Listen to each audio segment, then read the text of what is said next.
We're going to learn a lot today. Today, we're going to learn the truth about the occult purposes and agenda of world religions. But in this particular portion, which will be the first video of this series, this will be centered around Jesus and the four horsemen of the apocalypse. And we will also be syncing, of course, we'll be using syncretism as well as sacred geometry and etymology to reveal the truth here. And we're going to be revealing the truth of the ancients and undoing the Christian deception, starting with Jesus, like I said. And not only Jesus, but the Egyptian god Horus, which is an Egyptian form of Jesus. Oh man, when I tell you we're going to be going in today, we're going to be getting it in. People, hit the like button, hit the share button.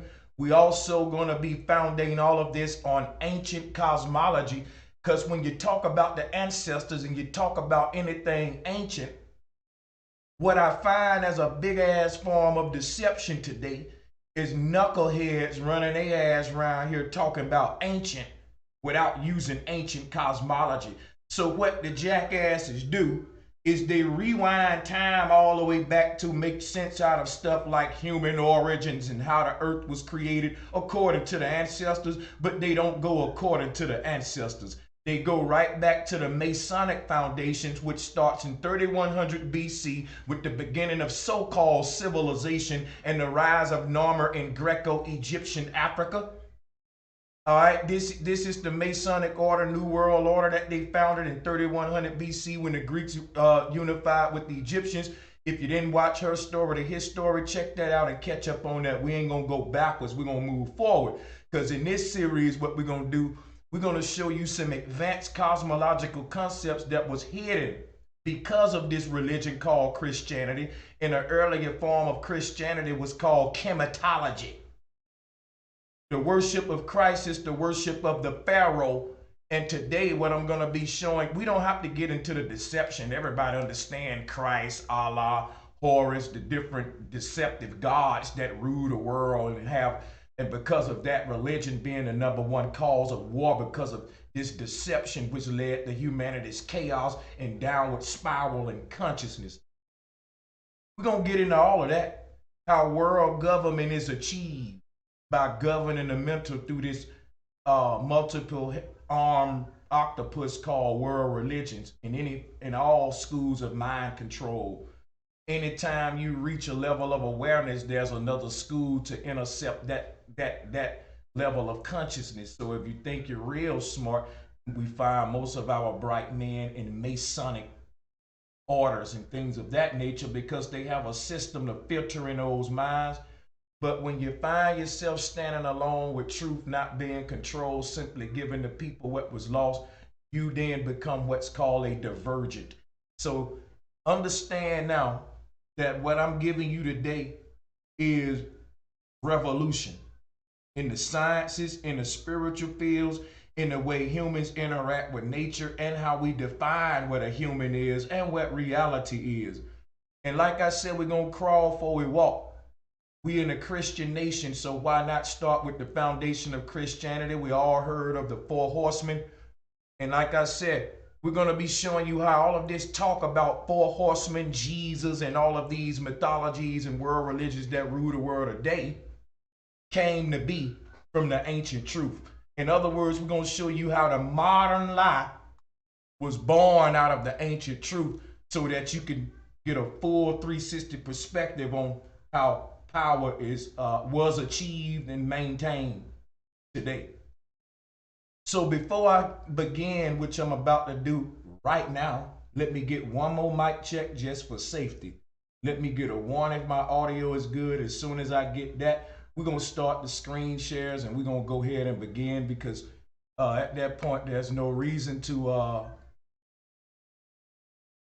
keep on giving an introduction. We get it, so it's time to get. All right, my audio is good, so cool. We're gonna get started now. As you can see, I'm setting the screen up right now. We got off to a late start, but y'all, you know, I get the black people pass now. You know, we can't start on time now. Now, hold on a minute. Let me get this thing set up. Because, you know, a Negro going to be late and still ain't going to be ready when he motherfucking start. Hey, hold up a second, y'all. I'm pretty much set up. I just forgot to open up my damn screen shares, man.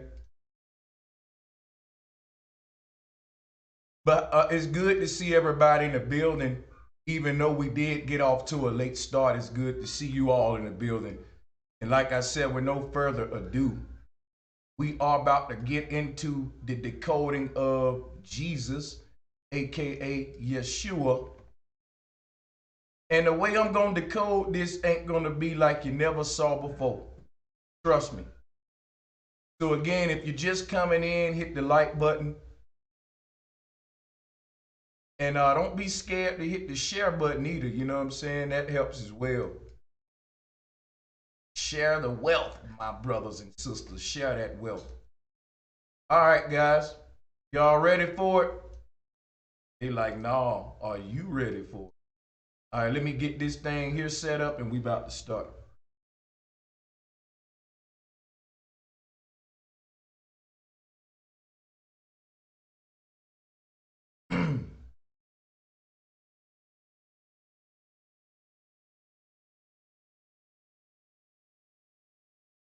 All right, let's do it. Let's do it. Let's do it.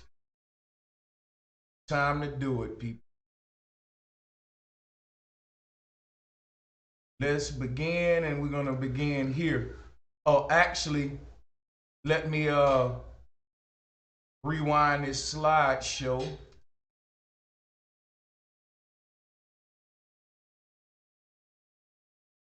All right, let's go ahead and begin.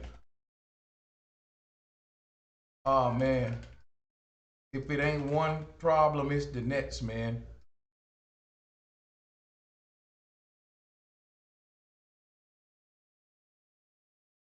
All right, I'm trying to use my clicker to control the slide.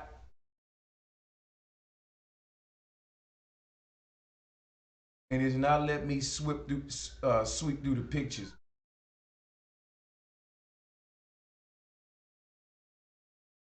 Okay, there we go. All right, let's begin, guys. Let's begin. Sorry about those delays. I'm gonna have to go back and edit this when we get through. Now all I'm doing is trying to click to the beginning of the slide so we can start. It took me a while putting this together, y'all. When I tell you I'm about to blow your mind today, all super chat donations will be read at the end of the stream. Shout out to my brother Mind's Eye. You know I'm gonna holler at you again at the end of the stream to everybody supporting the show, because this research that I'm about to give you today, I promise you, you ain't gonna find it nowhere else. So let's start with the collage in front of you. Now I set this in a way up where I can pause it. I should be able to pause it and then hit enter. Okay, it's gonna give me problems. All right, no problem. We'll just start here.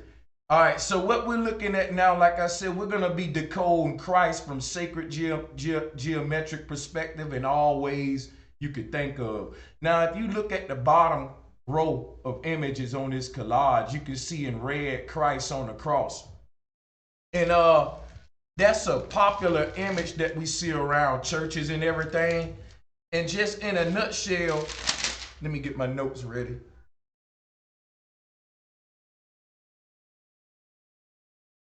All this.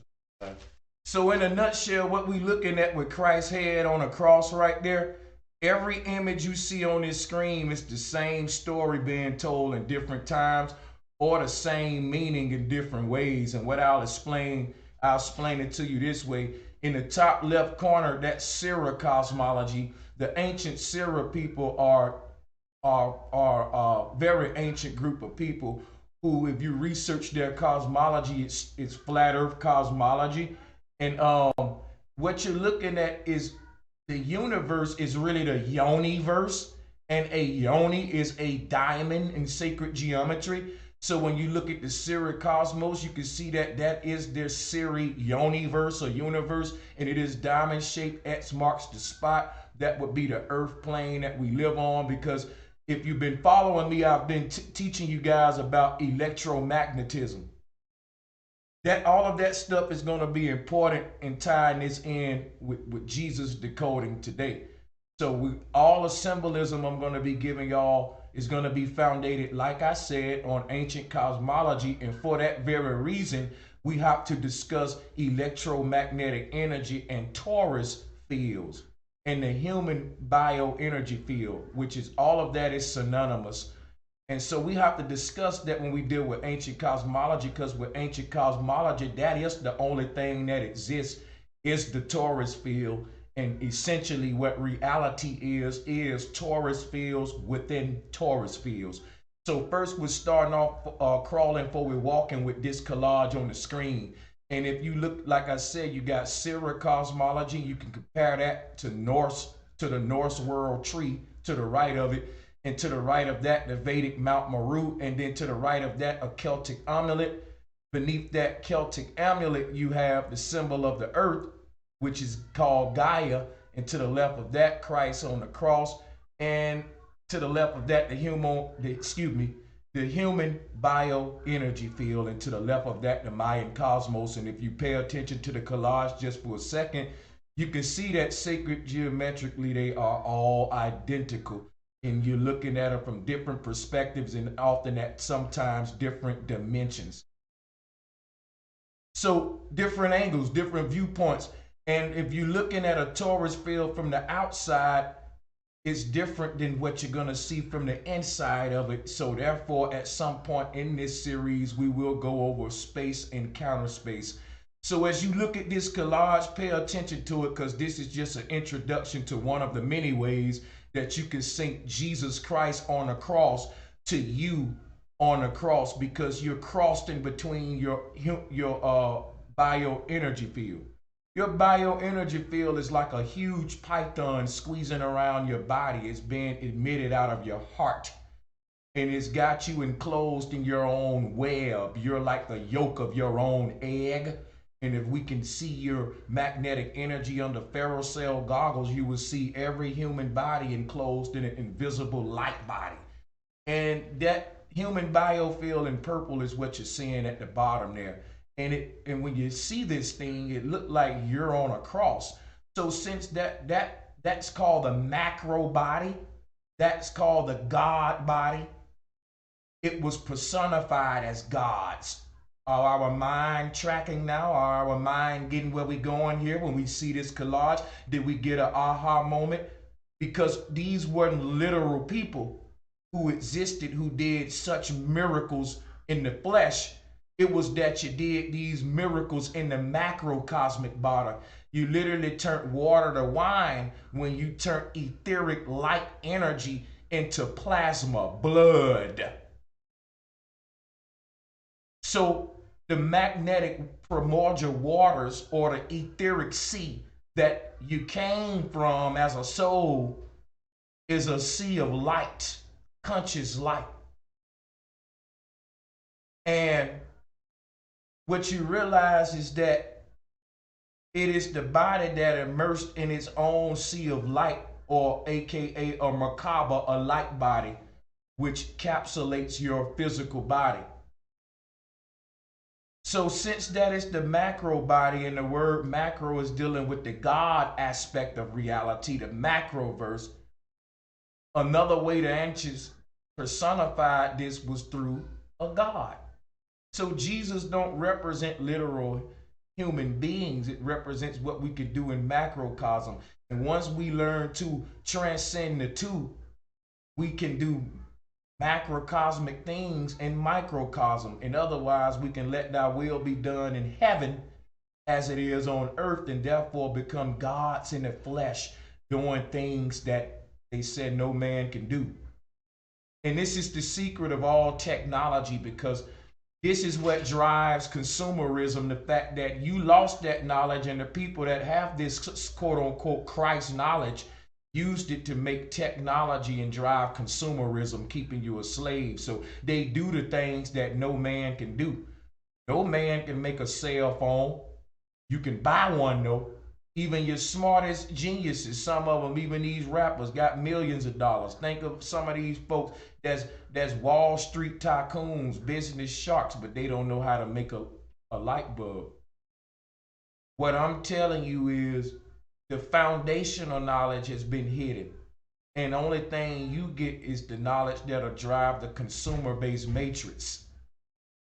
Now, the Christ-based consciousness is the knowledge of the ether. Okay, and when we talk about the knowledge of the ether, you cannot be an inventor without this knowledge. And some of our great inventors had this knowledge.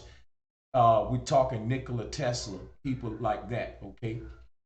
Now, I want you guys to take just 1 minute to look over this collage while I go quiet my dogs real quick.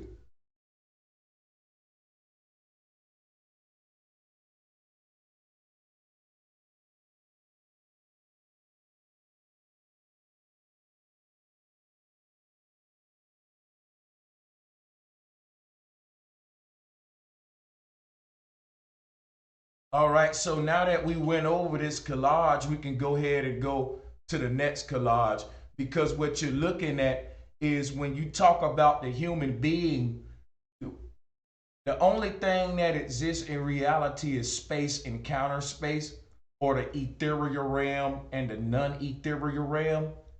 And when we're in the flesh, we occupy the non-ethereal realm, but these two spaces are basically, these two realms occupy the exact same space and time.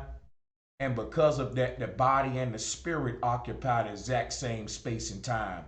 So one way to look at that human biofield is that humans don't have spirits. Spirits have humans, because the human exists within the spirit. And that's a great way to sum it up. Shout out to Masterpiece for that, because that's an awesome way to sum that up. Humans don't have spirits. Spirits have humans. If you can look at this image, you can see why I say that.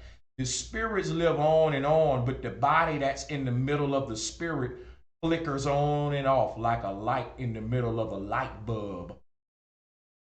So the spirit is like the light bulb. It lives on forever. But what goes out is that little burning light inside.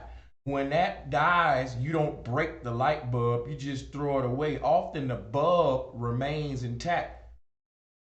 What I'm saying, you can just change the little light wire inside, and you never have to really change the bulb, complete bulb. What I'm saying is the macro body represents that which is the mold.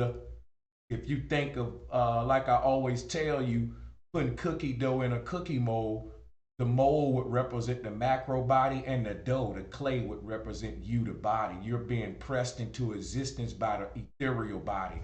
Now, the ethereal realm and the non-ethereal realm occupy the same space. So basically, as the spirit breathes, the ancestor called it a macro breath or a cosmic breath. And we see it play out as life and death, people dying and being reborn. But a micro form of breathing would be inhale and exhale. A spiritual form of breathing would be entering hell and exiting hell. So since all that exists is infinity, we don't really go anywhere. What happens is the spirit starts dreaming, and the body appears in the middle of the spirit, because that is the dreamer, and it starts running this simulation. In other words, ever since you was a sperm and you plugged into that egg, when the sperm plugged into the egg, that was the spirit giving birth to the body in the middle of itself. As the sperm entered the egg, your human body started to appear in the middle of your macro body. And the moment your eyes open in the hospital, you started running your own simulation. Everyone that's alive is creating this experience on their own. There's one experience, and experience exists as many experiences, because that's the beauty of space and counter space. There's one simulation, one reality, but we all run our own version of it. So every human is running their own simulation. And the template is the four elements: earth, water, wind, and fire, sky, ground, underworld, sun and moon, North Pole. And the body is made with the template of the simulation. That's why I have this collage in front of you, so you can take a look at the human body and you can take a look at the simulation, which is the earth cosmos. And you can see how everything is everything. Nature only made one code because it's just awesome. You know, man got to create a bunch of different things, but nature created one thing that was so awesome. All it had to do was duplicate that one thing in many different ways. That one thing that nature created, that cosmic code, the Christ code that I'm about to decode for you today, was so awesome that that code can variate itself in an infinite amount of ways. So essentially it's one thing because it's one code, but it can exist as an infinite amount of things in the same space at the same time. So within the human body are cells as well, or torus fields as well. If you look, what surrounds the human body is a huge Cheerio. And this is what they're telling you is flowing through your bloodstream is little red Cheerios. So essentially all that exists is these little Cheerios or torus fields and torus fields. Now, it's a Cheerio because this is the happy mountain. When I say happy mountain, that was a deity called Happy that was also synonymous with Christ. An Egyptian form of Christ was the god Happy. And Happy's mountain was Calvary to the Christians, but that mountain is Meru, Mount Meru to the Vedics. And it's the North Pole where all compasses point. I don't want to be redundant. We go over that all the time. You need to catch up with my content if you don't know how important the North Pole is to humanity. Why they hid the knowledge of that behind stories like Santa Claus.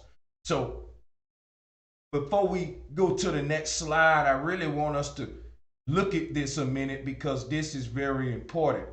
When you look up behind Jesus' head, this shows you the golden ratio. This also shows you how a pie is sliced during its first primordial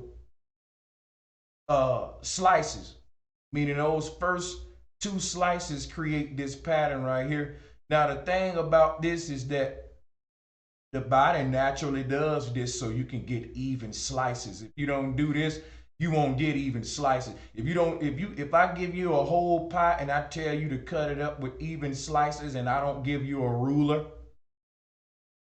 how would you get the slices even without a ruler? Well, if you start it off like this, you'll always get even slices.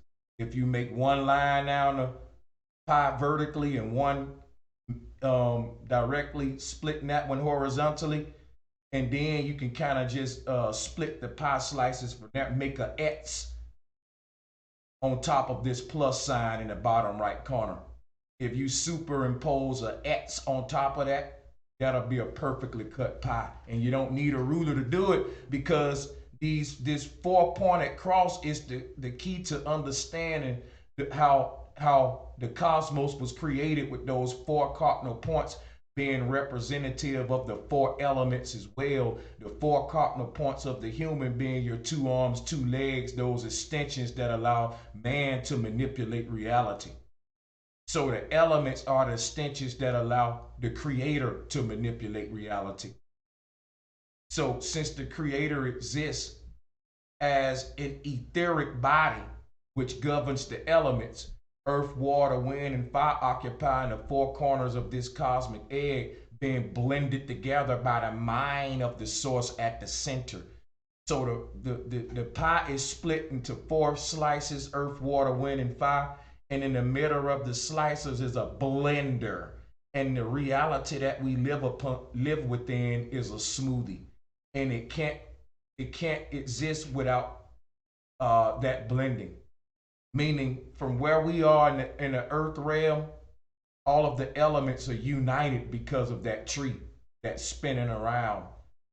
If that tree stops spinning, the elements will each assume a different layer and separate. In other words, reality will fall apart. So the human chakras are all tied together like a shoestring knot by the heart chakra. And that's what keeps your human aura from expanding back into the ethereal plane. And if that happened, your body will just drop dead because it can't exist without the soul around it. But it's the heart where all of that energy is coming out the root and crown. And it's the heart that's tying those two cones together. And so when the heart stops beating, the body disappears from the middle, and the only thing you exist as is this huge Cheerio. And that's what you ride in like a raft boat on the back of Nut through the primordial sea to reincarnate. So our soul looked like a big old Cheerio. And that's what a raft looked like. If you've been on a whitewater raft, and if you ever look at Egyptian cosmology, which we'll do here in a minute when we switch the slides, you'll see people on those boats. And we're going to get into the four horsemen when we talk about that cosmic journey, because we travel through those four horsemen and those four elements. And those four horsemen are really four oarsmen, because the Merkaba is made of the four elements. You break down into the four elements, each one is an oarsman that is holding a pedal on that boat, pedaling. And we're going to get into that symbolism in a minute. Just stay with me. When I tell you this is going to be a classic, you already can see we going deep with it. So hit the like button. Now, we just on the first slide, people. So remember, in the middle of that tree of life, the elements are being stirred up at the top, and the smoothie is the very reality that's bleeding into this middle plane and pouring out of the bottom. And it's recycling itself. All of the elements, as they enter the top of that tree, they're chewed up. And as they're chewed up, that's representative of that tree of life creating this reality. The ethereal realm creates the non-ethereal realm, just like the cookie mold creates the cookie. You can't have a star-shaped cookie without that star-shaped cookie mold. So if you look at that Norse world tree, the negative space within that cosmic egg shapes like a Valentine's Day heart or lungs, because that is the breath of the Most High, creating the present moment. We went over that, but we're going to be redundant to some. To some, it's going to be new to them. But I guarantee you, I'm going to say something new that none of you never heard as we move on. So before we can move on, I got to kind of let you see what you get here. If you look at this Celtic amulet, each of those four circles around that's creating the four-cornered little dots around the one in the middle represents an element. And that one in the middle is spinning.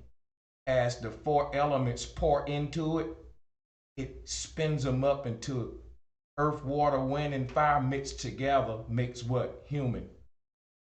You're a direct result of every element in the periodic table being a stew blended together.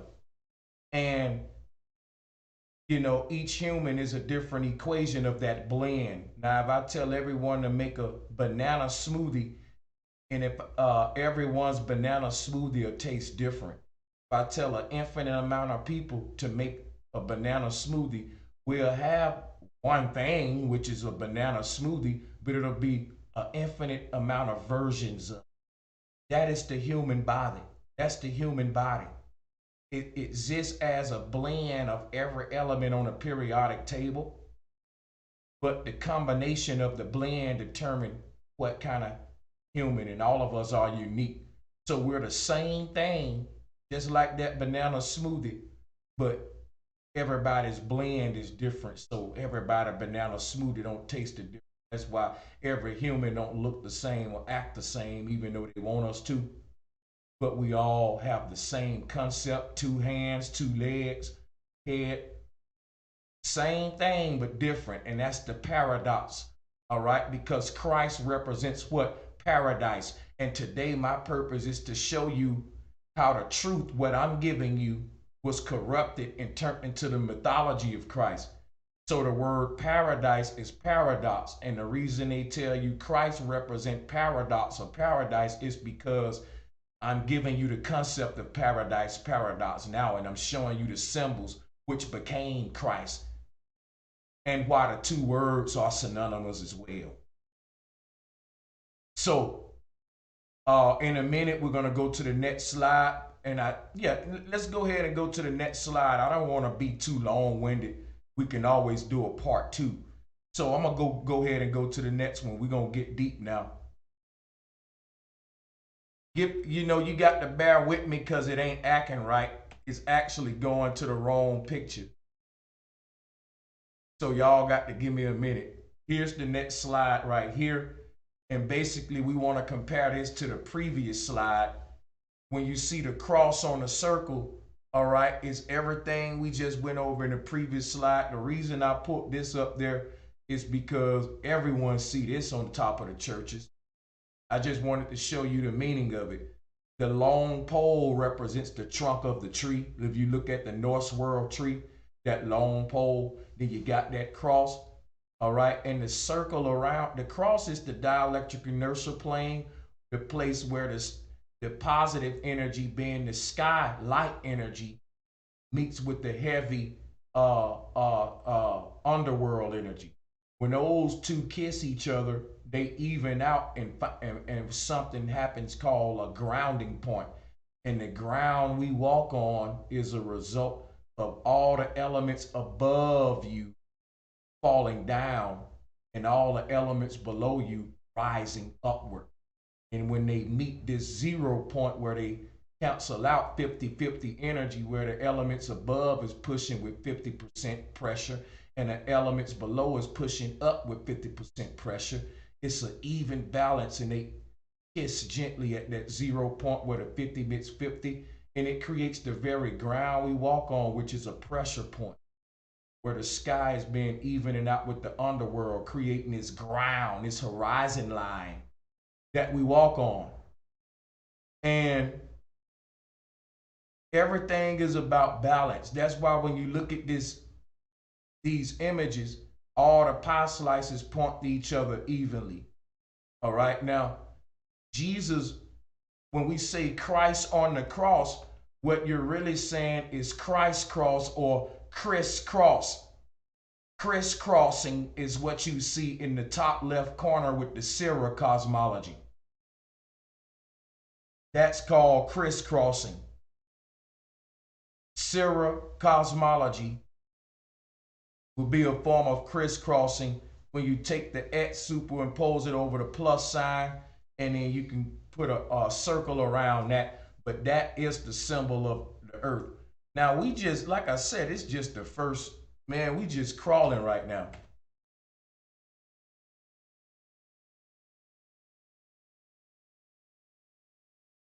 These hotkeys working too.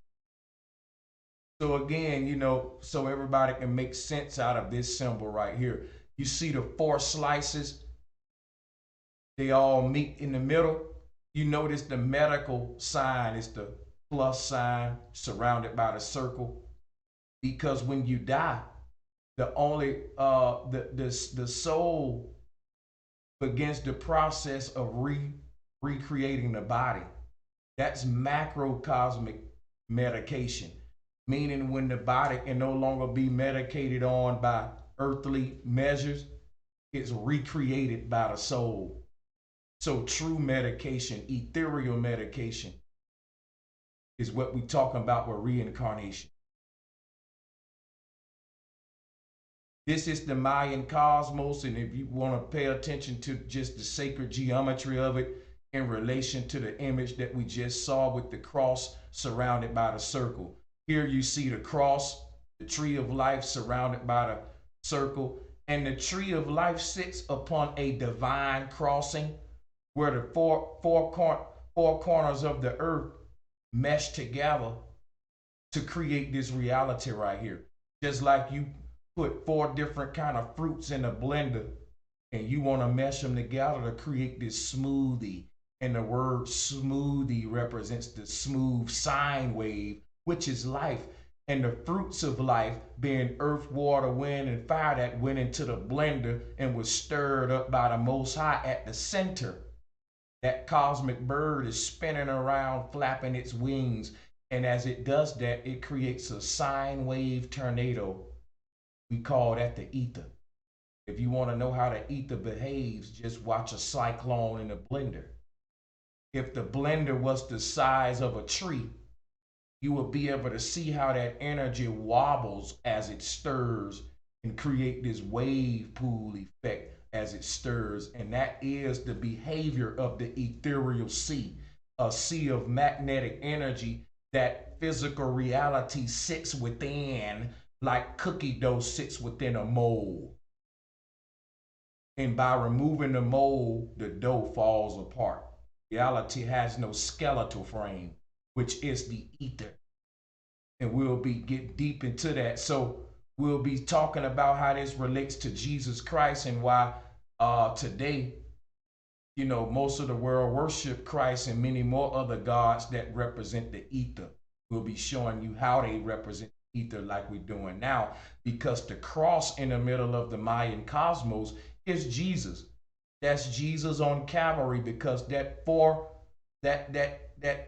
box that the cross is sitting on is a mountain called Mount Meru. On top of that pyramid, that black pyramid, sits the tree of life. And on top of the tree of life sits the cosmic bird, which spins and flaps its wings, stirring up the ether. And as the ether stirs, it recycles the element. In other words, it recycles reality, because the elements create reality. And if they're not recycled, we can every time you inhale and exhale, you're breathing renewed air. And that air is being renewed by the stirring of the ether. Even the air itself sits within this mold called the ether. All of the elements, all of what we call physical reality sits within this magnetic ethereal mold called the ether. And that's what we see surrounding this world tree. All of the green that you see in this cosmos is where we walk around and have life. All of our compasses point to this world tree that the Mayans spoke of and that the Christians turned into Jesus on the cross in between two thieves. The crown of thorns that was on Jesus' head was that sacred bird. But also the Christians put two concepts together and they made a dove land on top of Jesus' cross. And as you can see, that sacred bird landing on top of the cross or the tree of life. Jesus is a personification of this tree of life. That's why I said that he come to give life. But Jesus is not real. It was just an ancient teaching this concept before it became taken literally, and people were dumbed down today to hide the secrets of etheric energy. When people started using these God concepts to make energy plants and stuff like that, they didn't want everybody knowing that. Power in their own villages. So they dumbed you down by making future generations take this God energy literally. But really, Jesus won't give you power. Your state power company power.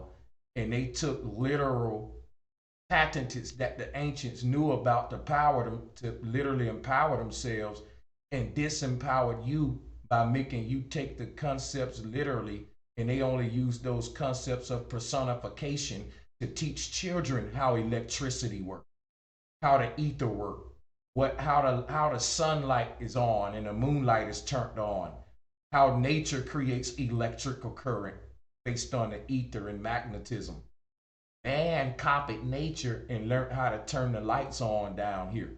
But when he learned the knowledge, he didn't tell it to everybody. That's why we all work for energy. And you go to church to pray to gods that represent the concepts of how they create the energy, which is just so backwards. So as we look at this Mayan cosmos, let's take a minute and have respect for our Mayan ancestors who understood so much, but they was written out of history. We were told that they were 8 people. Didn't understand nothing. They lived in darkness. The ancient world was lit up just like our cities are today. Now we're going to move to the next slide as we continue to decode Jesus. Here's another God, and this God is called Baal, and Baal is a form of Jesus that, of course, this predates the modern Jesus. So the concept you have of this dude raising his arms on this mountain is not new, because this God, oh, guys, my computer is telling me I need to cut my microphone volume up a little bit. But if my microphone volume is good, I won't waste none of your time tinkering with technical issues.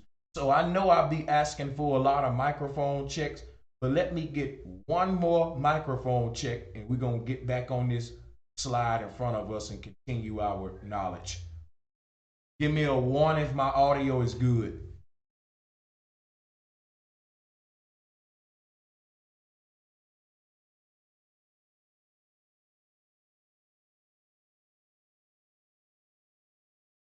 All right, appreciate it. So the God you're looking at now is called Baal, and over time it became to be known as Bull, because a lot of people spell Baal Baul, like U-Haul. You know, U-Haul, Hall is spelled Haul, all Aul, you know, like autumn. So the God Baal was spelled Baul instead of Baal. See, a lot of cultures knew that the second A was pronounced like how we pronounce the U today, as R. So if you, it's 2 ways you can do this. Like you can write Ma'at with 2 A's when you, because this also is Ma'at. When they started to corrupt the goddesses, Ma'at with her arms spread became Jesus with his arms spread, or this bull with his arms spread on top of Mount Calvary. You can see this bull is on top of a Baal, which is a mountain. They turned this the Hershey's Kisses today. But that Baal that it sits upon is the step pyramids we see all over the world. Those step pyramids represent this Tower of Babel concept where our ancients was building stairways to heaven. As you climb up that step pyramid, your body becomes the capstone.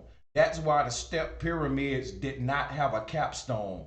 The human went on top of the pyramid and sat down Indian style, and your body became the capstone. So the next time you Google a step pyramid and you wonder why it don't have a capstone on top of it, because these were ancient teleportation devices. You can go on top of that pyramid and you go on the peak of it and sit Indian style like you meditating, and your body becomes the capstone and it connects with the earth, and your body has an expansion because the pyramid now represent the new base for your body. And as you sit up there and meditate, you go out of this world because the pyramid is a North Pole. So these step pyramids were individual temples, little teleportation temples, where one at a time you can go up there and meditate, you know, for your certain amount of time and go and travel around the macroverse. Then somebody come wake you up, say time up, hey man, I'm next. So this was like a virtual reality game. At the top of all of those step pyramids, you got a little black room where only like 4 people can fit in it. And that little doorway you see in the bull is real. If you go and Google step pyramids, in the top of the lot of those South American pyramids, they went on ahead and put like a little room at the top so you could go in and meditate in privacy. But a lot of step pyramids in Egypt, it was just open, where it was just a flat top where you climb up there and just sit down, meditate. You become the capstone. And these things were, you went up there to close your eyes and beam up out of this place.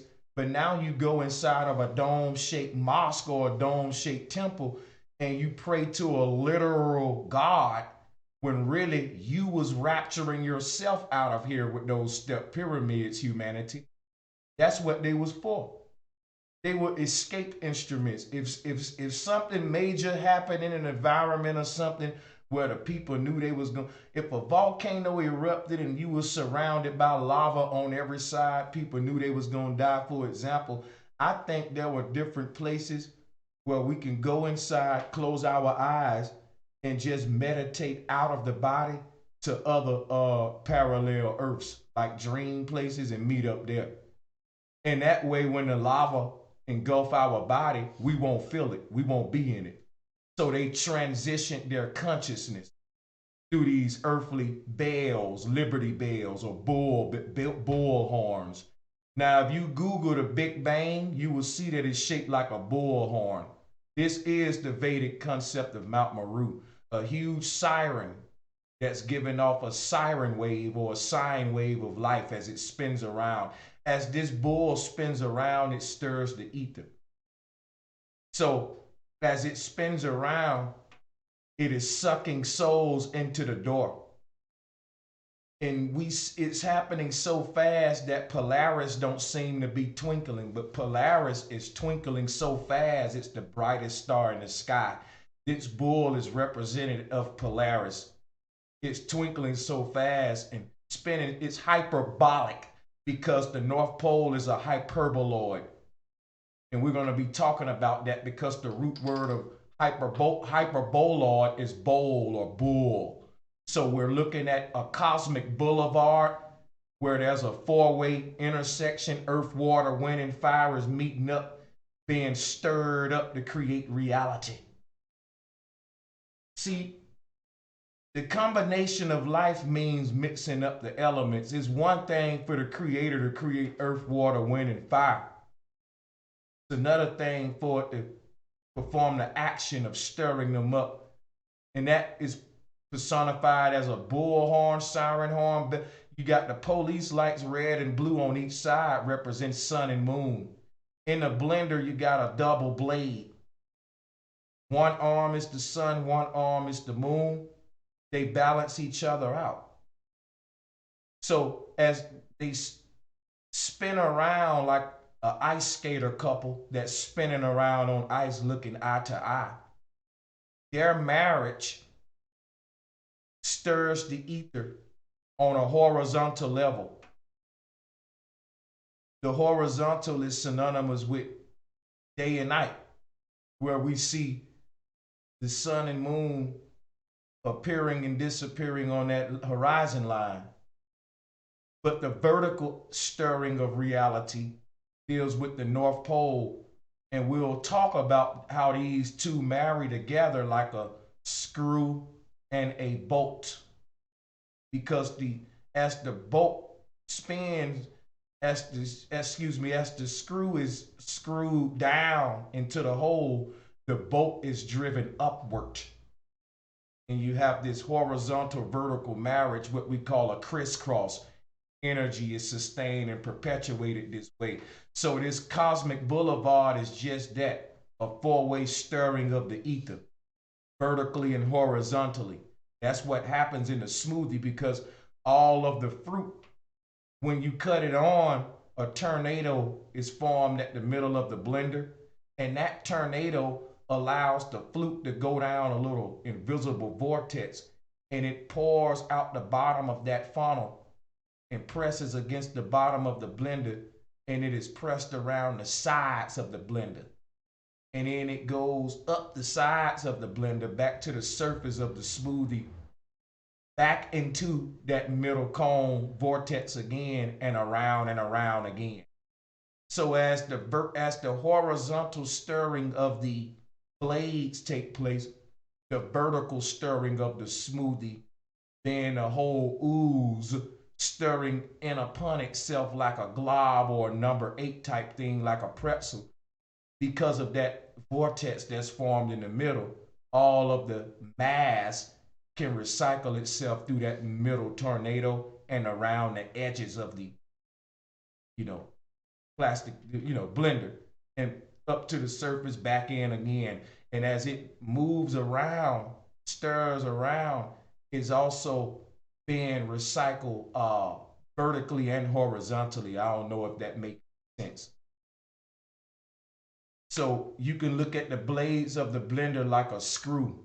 That's the vertical stirring, because as you drive the screw, it goes down and up, whether you loosen it or tighten it.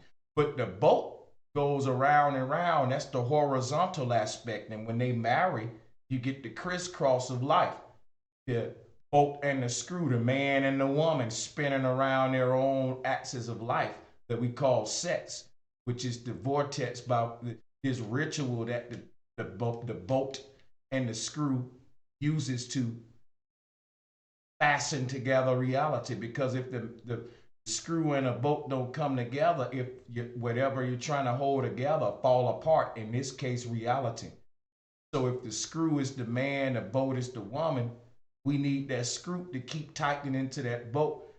This is what fastens together human DNA and keep creating humans through this ritual called screwing, or sex, which is screwing. And we'll talk about that ritual later in this series when we talk about the screw and the bolt and how it relates to ball, or this bull in front of you. So this bull represents the cosmic boulevard. And that boulevard is called a boulevard because in antiquity, a four-way crossing was personified as a bull. The ancients didn't spell out words. They used animals, zoo types, and symbols. That's how we get the zodiac. The zodiac, which is zoo, a bunch of animals. So I'm using animals today to show you the science behind them in the ancient world, so we can quit thinking the ancients was primitive. They were primitive, being that they were first to do everything that we doing. Now, we didn't come from apes, y'all. The ape is who you're looking at now. This bull was called Apis. The name of this bull to a lot of cultures were called Apis, and it became the Christian Serapis or Serapis. It also became a rapist god called Pan, which is Pan, the bull god or the goat god. The reason why Pan is a rapist is because the word rape comes from the word rapture or rapture. And rapture is a form of union or sex with Christ, but it's like raping because Christ is said to come back when you're not knowing he gonna come back. He gonna catch you off guard and sneak up on you, rapture you up, and make love with you in the clouds. So essentially, Jesus gonna rape all of his followers. So Apis was rapist, and this bull became a Pan god, a goat god, a bull god named Pan, who went around raping people or rapturing women, or and today they turned that into Christ rapturing Christians or rapturing the Christians. Remember, goats hunt sheep. I'm going to say it again. Goats hunt sheep. Shout out to Marilyn Brown, just sent me $5 on the Cash App. Thank you, my sister. Much love to you. And shout out to my sister for the super chat donation there. My sister, Mother Callie. Much love to you, my sister. I definitely will be shouting y'all out some more at the end. But I'm going to keep on giving you this knowledge. Rapture is rape and capture. Rape and capture. Capture is the cap tour. The cap of the earth, or the eye in the sky, is where the soul enters to take a tour on an ethereal plane. So it's a captor and a raptor.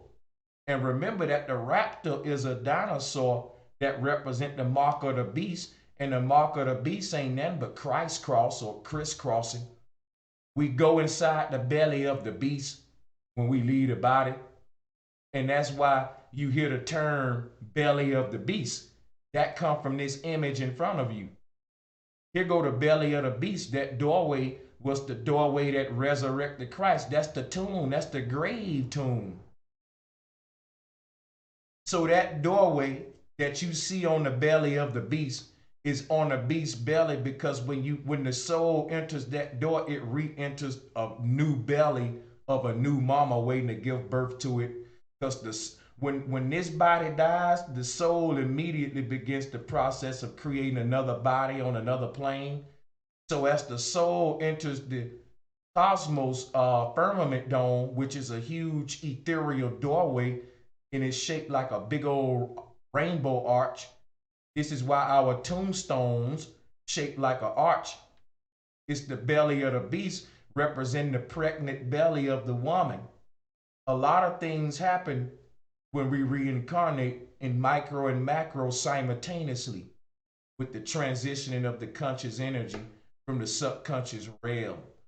Now, I think we get the concept here of the boulevard, the cosmic bull here, and how this is a form of Christ. Each hand of that bull represents the sun and moon. Left hand, sun, the right hand is the moon. Now that bull is turning around. And as the bull turns around, the belly of the bull, that doorway that you see, it's sucking in souls. So as the sun and moon turn around, people are dying every second, right now. Because this bull is in the middle of the earth circle. And surrounding this bull is the 7 continents. And as this bull turn around, that doorway sucks in souls. It raptures different people every day. When it's time for you to die, you're going to get raptured. But this whole thing that the Bible speak of about everybody on the earth getting raptured at the same time, that ain't never happened. Every day a group of people die. So we get raptured in pods. When you was born, the day and time and year you was born on, it was a specific group of people on earth born at that time with you. It's going to be a specific group die when you die. We leave and exit, we enter and exit in pods. You know how puppies have a whole set of puppies? That's how the earth gives birth to humans. If you think of all these hospitals around the world, the earth is one big old mama dog with a bunch of dang on puppies, litters that is giving birth to every day in the hospital as the old puppies die. So as that dough spin around in the middle of, as this bull spin around in the middle of the earth, sun and moon, each hand, one sun, one moon, as this bull spin around in the middle of the earth, souls are entering and exiting that doorway. And as it spins, whatever continent is pointing at determine life and death. So it's turning around and it's pointing, and as it points, it's sucking in souls and spitting out souls. And on every continent, we can see people dying, being reborn. And that's what this bull represents. Life and death, reincarnation. So this is, again, Jesus on Calvary, and Jesus represented life and death, reincarnation. Souls entering and exiting the belly of this bull just show you what Jesus did. He was one of them souls. He's one of many. All of us are Jesus. We go up Mount Calvary upon death, and we enter the belly of the beast. So that belly, the reason we call it a belly, all right, think about it, right? Why do we call it a belly, right? Because freedom reigns. When you leave the body, the soul is free from physicality. Freedom reigns where all compasses point. The belly of the beast is liberty veiled. The belly is the veil. When a woman is pregnant and she have that baby, freedom rings. It says, why? That's the ringing of the liberty veil. Liberty is synonymous with life. And that bell is always ringing because every second a baby is crying. In fact, there's never a time on earth where a baby is not crying. So the bell of life is always ringing. There's never a time on earth where a human is not dying. So as this bull turn around, it's spitting out souls on the earth and sucking them in that doorway. And this was the ancient concept of what take place on earth. And this is what's stirring up the sky and the ocean water. Okay. And that same thing that's stirring the elements is recycling the elements. That's why souls have to enter the belly of the beast at the North Pole. Why, Brother Sanchez? I just told you why. The same thing that's recycling the elements. Recycling just means renewal, restoring the elements. Think about what I'm telling you. Your body is the clothes for your soul. What you do with your clothes when they get dirty. You take them off and you be naked for a minute and you let them go around that wash tour, that what they call it, a wash tour, wash cycle. And that's why that bull is spinning. It's the wash machine that souls use. When the soul take off the body, it throws the body in the wash machine like you throw your clothes in the hole. So when the soul is through wearing the body, it throws it into that little belly of the beast, because when your casket goes in the ground, you decompose, and all of the elements that made up you is ascending back to the belly of the beast. It's gasifying all the elements that made up you, turning back to gas, and from gas, what turns them from gas to ethereal energy is when all of the gas enter the belly of the beast. At that point, it breaks down into ethereal energy. And that's, again, the smoothie. So that thing is spinning and everything go in there turns into a smoothie. It gets blended up into ethereal energy.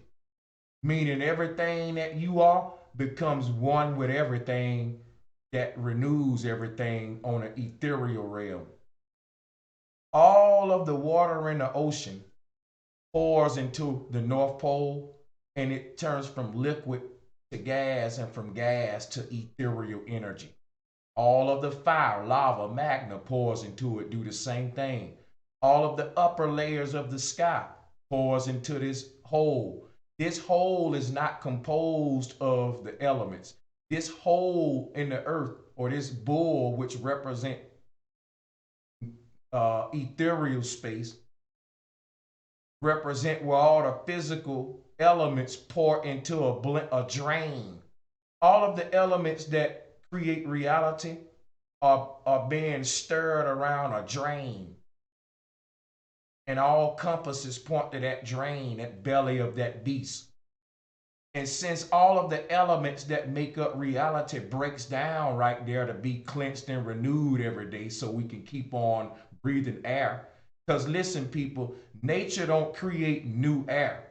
Nature just keep on washing the air that we using and washing the water we using. So if man quit polluting, nature will renew itself instantly. It's got its own wash machine, the North Pole. So renewable energy, all this renewable talk that they talking about is bull crap. They got you thinking that the earth can't renew its own elements because they replace the true Christ with this Jesus guy and these bulls and all of these personifications of what really happened at the North Pole. So check this out. The current moment is being made by the current that's being created by the ether. And this moment, each moment is renewed based upon the stirring of time.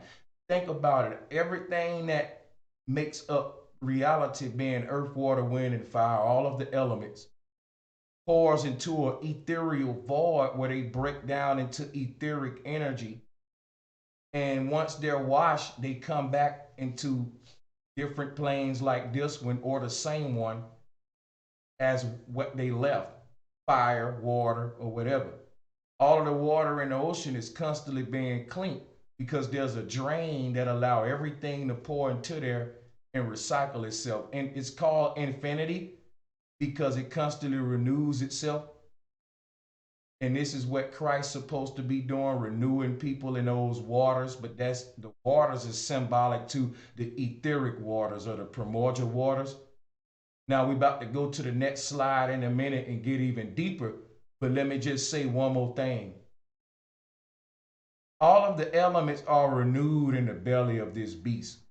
And since your body is made out of the elements, when it's time for Mother Nature to reclaim the earth, water, wind, and fire that's making your body, she gonna grab it by snatching your soul from it. And when that happened, death take place. The soul is etheric energy, so that belly of that beast raptures you. And no one knows when they gonna die. So when she snatches the soul, however you leave here, the soul enters the belly of that beast, and it's symbolic of the body going into the tomb, which shaped like that as well. And at the same time that happening, your new body is placed into the pregnant belly of your next destination and your next mama. So the belly is shaped like the tomb as well. And all of these things play out simultaneously on micro and macro, because space and counter space, because the ethereal realm and non-ethereal realm occupy the same space. All right, now we're going to move on to the next one.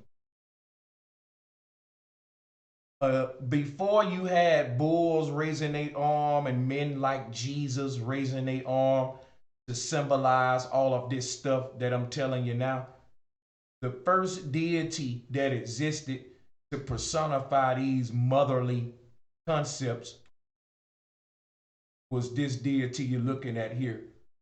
This is the mother goddess, and the form of the mother goddess that we're looking at now is from the pre-dynastic period, Nakata II, 3650 BC to 3300 BC. So this is right before they said civilization began. You got to keep that in mind now, people. We getting deep now. We getting real deep right here now. This became Jesus on the cross. And it's something I forgot to tell you. Let me go back. I left something out here. Hold on.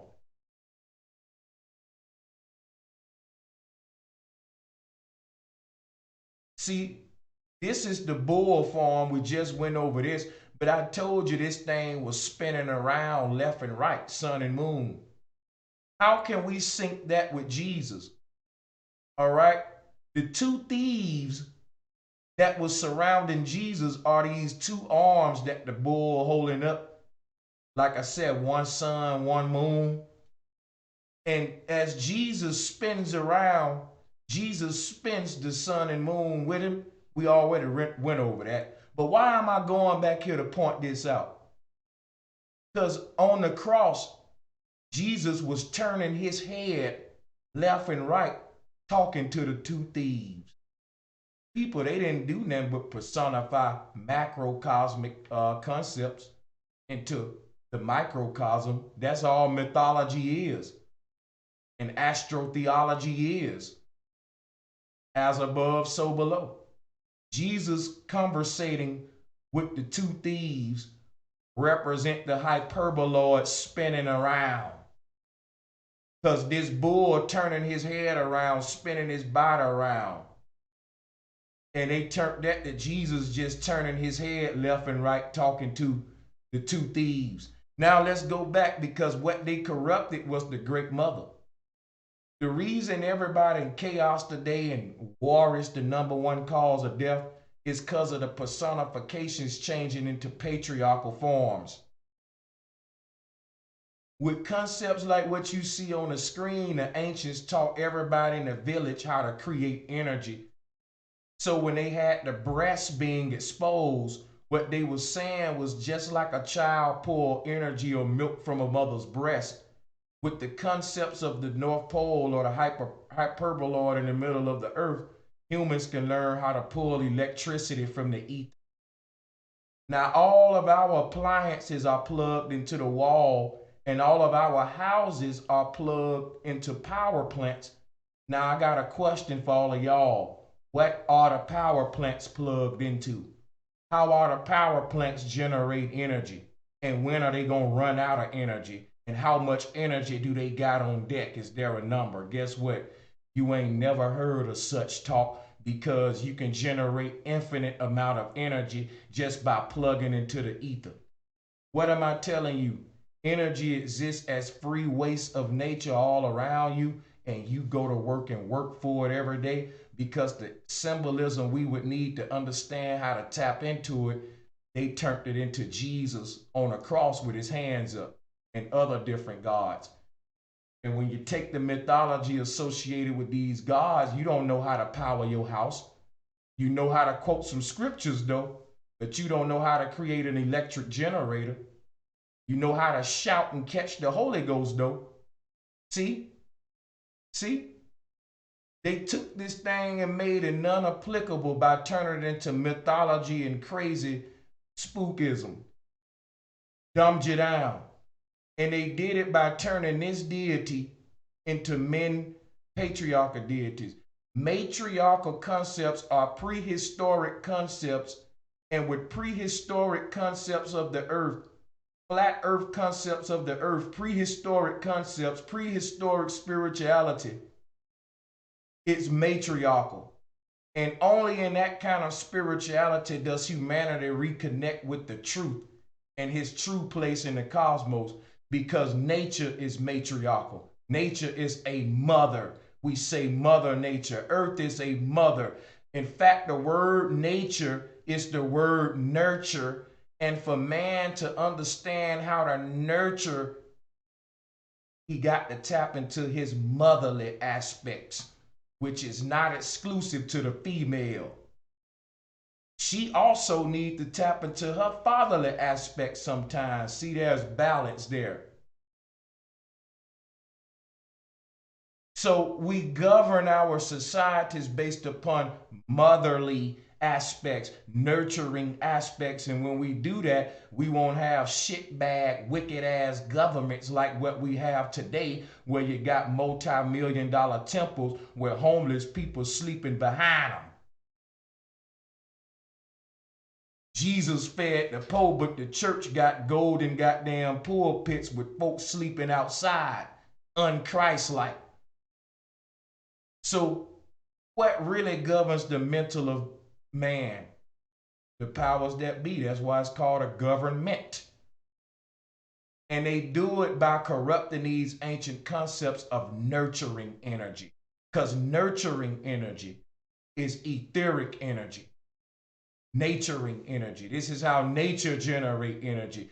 And when man learned how to generate energy by studying the spiritual goddesses, he learned how to power his villages, literally. He learned how to empower his spirit. And at the same time, he's learning how to nurture things. And a byproduct of learning how to be a nurturing being is you become an inventor and a creator. See, the word nurture is the word harness. And you can say George Washington Carver harnessed the knowledge of the peanut so greatly that he was able to create over 10,000 different products with that one peanut, because he harnessed the knowledge of that thing, or he nurtured it, natured it. And this here is, it teaches us how to think. When nature designed the mind, she built the built-in code on how to critical think to unlock the mysteries and secrets of creation. Someone hijacked that code, which is in front of you, because the symbol in front of you is the code of creation. And we're going to be breaking this simple symbol down, because this became Jesus on the cross. And another name of Jesus is Yeshua. And we're going to be talking about the Egyptian god Shu, who raises his hands just like this, because this raising of the hands is a personification of a hyperboloid. The human body is a hyperboloid. If you don't know what a hyperboloid is what's at the North Pole. It's the center of a magnetic energy field. So a magnetic energy field shapes like a donut, which we'll check out that later. In the middle of that donut, we understand the hole would be the hyperboloid. So in a minute, we'll be showing you what that looked like. But what you're looking at now is important because they tell you civilization began at 3100 BC. Everything prior to that was pretty much Flintstone land. But here we are at 3650 BC, where people was making intricate figurines like the one you see here. Couldn't have been Flintstone people.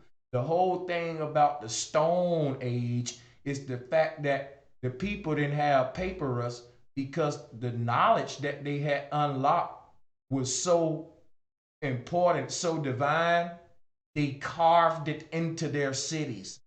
And they create stone sculptures to represent the knowledge. The step pyramid was one of them. Pyramids are one of them. Stonehenge and other stone temples. Figurines like this one made of stone is because all rocks are connected to the ether. Everything in physicality is connected to the ether. This is why the ancestors used amethyst, citrine, herkimer diamond. You name it. We work with crystals for spiritual healing. So they use flintstone, which is very earthy stone, and a lot of energy flow through these rugged earth stones like flintstone. And they made a lot of their spiritual concepts out of these stones. And they was able to tap into the ethereal realm. Concepts like this became voodoo dolls today. But the voodoo dolls, what allow you to stab the arm and it hurts somebody, is some truth to that. But we lost the knowledge, but it started here. But it wasn't made to harm nobody.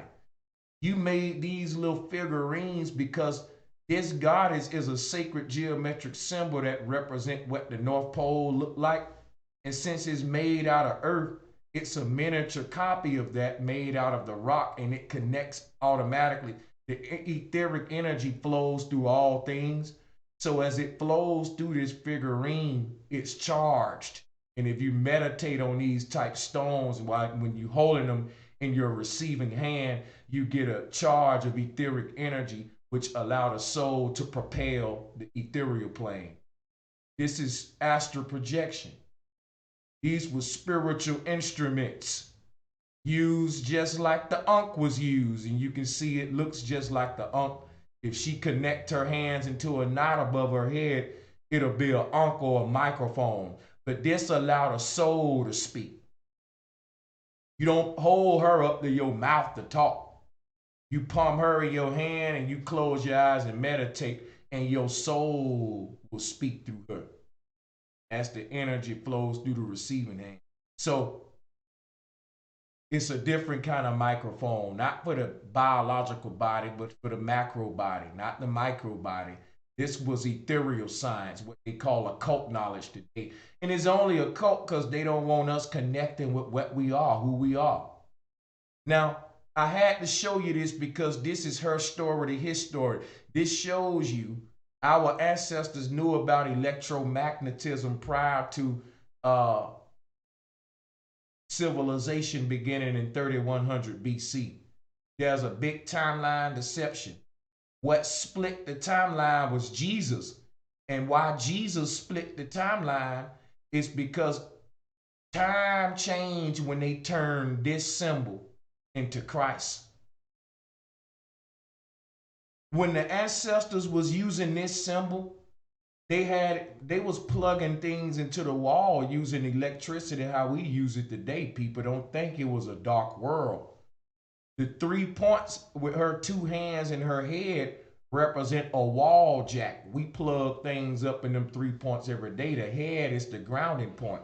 Each hand is negative, positive. The head is North Pole and surrounded is sun and moon. Go look at your wall where you plug things into it. You'll see that triangulation. Negative, positive with the grounding point.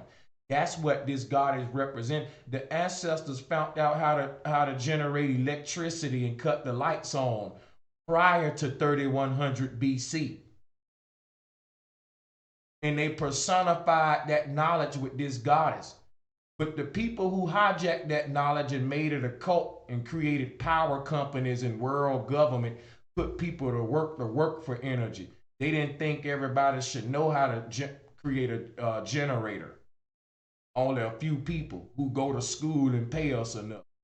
Buddy, let me tell you, that's one of the most expensive degrees you gonna pay.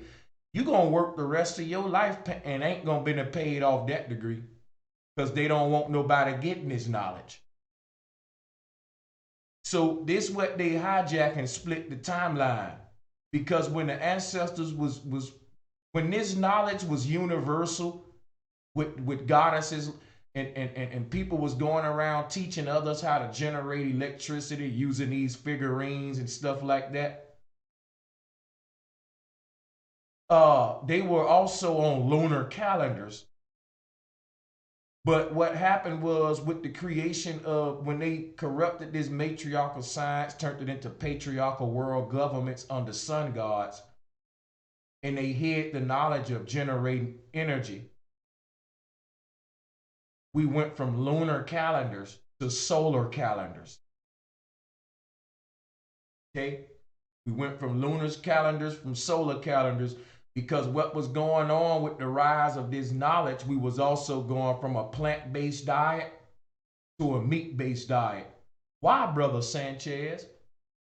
Why was man diet changing when he was learning how to cut on the lights? Because when man was learning how to cut on the lights, he was learning how to power up grinding machines. Hello, are we cooking? And see, when man was powering his grinding machines, he learned how to, what they achieved was how to make pointed objects in bulk. You can spin a stone wheel and create 12 arrows in damn 10 minutes. So this was the first manufacturing of war and bullets.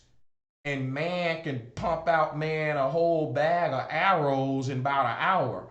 Because when we learned electricity, we learned how to create dangerous things. When you learn new knowledge, you got more power to do deadly shit if you want to. So as man learned how to generate electricity, he learned how to create dangerous things. And as a result, the animals start to become hunted. And we begin to kick ourselves out of the Garden of Eden and into industrialized civilizations with slaughterhouses and people working for energy, not knowing how to generate it themselves. That's where we at today. I'm just going back, trying to get us back to our greatness. So with the corruption of the knowledge of these goddesses, the knowledge was monopolized, and this goddess was turned into, like I said, people like Christ on the cross. And when they wanted to teach about energy, they started pulling out Bibles, talking some nonsense about some damn Christ, Serapis, and Zeus. When people wanted to learn how to create power, they turned power into some spiritual.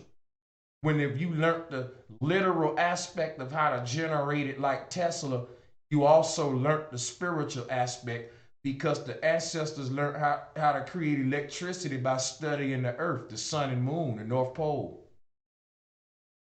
The earth is a huge energy generator, folks, and everything within it pulls energy from it.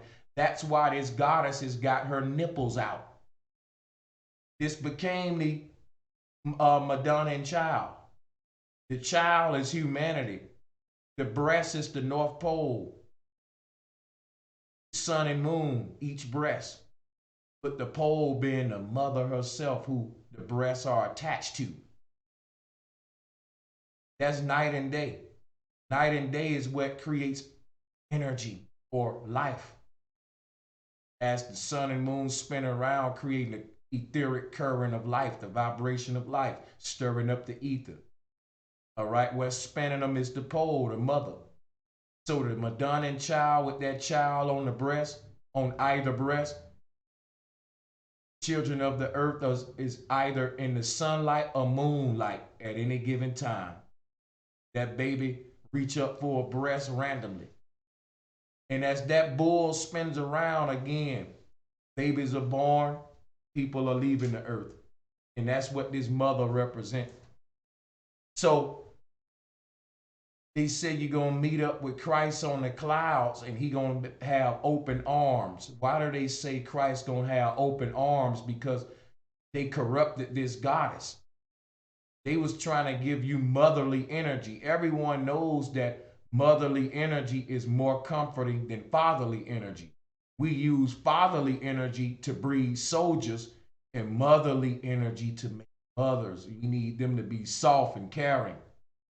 The baby want to be in some comfort when it's in that fetus. So because of that, they personified nature as a mother and how to journey, enter, and exit the elements as a nurturing, comforting thing. But they turned it into heaven and hell, into some scary when they turned this deity into Christ. So I'm just showing you how they corrupted everything and how this goddess became a god called Jesus and why they did it. Why they did it. You're learning so much. You see, this was more than just a stone figurine. This is an ancient patent that showed the ancestors how to tap into energy, physically, mentally, and spiritually. So corrupting this severed the cosmic code that humanity had with nature. And ever since then, we've been connected to the religions and not Mother Nature. So ever since then, war has been prevalent. Ever since 3100 BC, when they tell you civilization started, ain't no civilization started no 3100 BC. If that's when war began and war still happening today, that's when war began. So we ain't civilized, we uncivilized. They told you civilization began with 3100 BC. No, chaos began because the order is out of chaos. You got a false perception of things being civilized because it's just normalized. Chaos is normal to you, but we so far from being civilized. I'm trying to get us back to civilization when this natural knowledge was universal. The gods that corrupted these concepts and replaced these goddesses in front of you came late. This shit you see on the screen is prehistoric. Now, history starts at 3100 BC. Look at the periods at the bottom of this collage, this prehistoric. So with the rise of history and what they call civilization was chaos and war, and we still in it today. You in the Matrix. Remember what Morpheus told Neo when he opened his eyes? You think you've been living in a civilized world, Neo? Look at your world, man. Your world died, and he gave him the year that it died. In our case, it was year 3100 BC, but they told you that the world started in that year. See, year 3100 BC would have been the year that Adam was made. Did you know that? Did you know that the Bible was 7,000 years old? And that 7,000 years from today would have been roughly around 3100 BC when civilization began.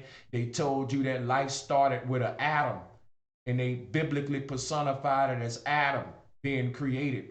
And what happened with Adam? The woman had to be created from him. Why? Because they hijacked the goddesses. Adam was the first Jesus. The tree was cursed with Adam. The serpent was cursed. This is what this goddess in front of you represent, the tree of life. She was cursed and Adam was given power. Meaning she was replaced with Jesus on the cross. And when we left the Garden of Eden, we also didn't know how to generate power no more. And we was working for people that own slaughterhouses and factories. And we became vampires, meat eaters, consumers who can't create their own damn power. So they got to work for it. That's what leaving the garden was about. In the beginning, in Genesis, meaning when the enemy learned how to generate energy. Genesis is generating energy, power, electricity. And the ancient matriarchal cultures was overthrown by those barbaric patriarchal societies. And those are the families that rule the world today, off the monopolization of that knowledge. That's what the original gender wars was about. The first wars on the earth were gender wars, but it was generation wars. It was gender wars because it was matriarch versus patriarch. These matriarchal goddesses taught everybody how to generate electricity, no matter how old you was or who you were. The patriarchal gods taught how to generate energy only to those who were initiated. So the only people that own energy companies are fucking royal family members. Ain't no regular people owning no damn energy companies. You got to be a direct family member of the royal family. So when they took the knowledge and created the power companies that run the world today, what they gave you was Jesus Christ, a corrupted form of the knowledge after they took the real deal. So you looking at the real deal now, because when the knowledge existed in the form of these goddesses, it was universal. But when these goddesses was replaced with the gods, it became a cult. Only a few can get it. The rest gotta work, be slaves. So what happened in 3100 BC when they got rid of these goddesses with the rise of the first pharaoh? The first pharaohs and first families that ruled the earth made an agreement and a unification that only their bloodline will have the knowledge of the gods, and everybody else had to go to work and pay for power. So the first pharaohs created a system where they can charge you for that energy, and that's how taxes and money and currency came about. Only people that was allowed to generate energy was the royal families, and they had patents came out of that union. Anybody caught making any devices trying to generate energy was put to death. And they was put to death on a goddamn device that resembled an energy generator, meaning a cross. Ain't that something? That was cruel when Pharaoh said, if you want to break the law and generate your own energy without paying taxes and paying from your energy from me, we're going to put you to death on a symbol that's shaped like an energy generator. Damn, that's cold.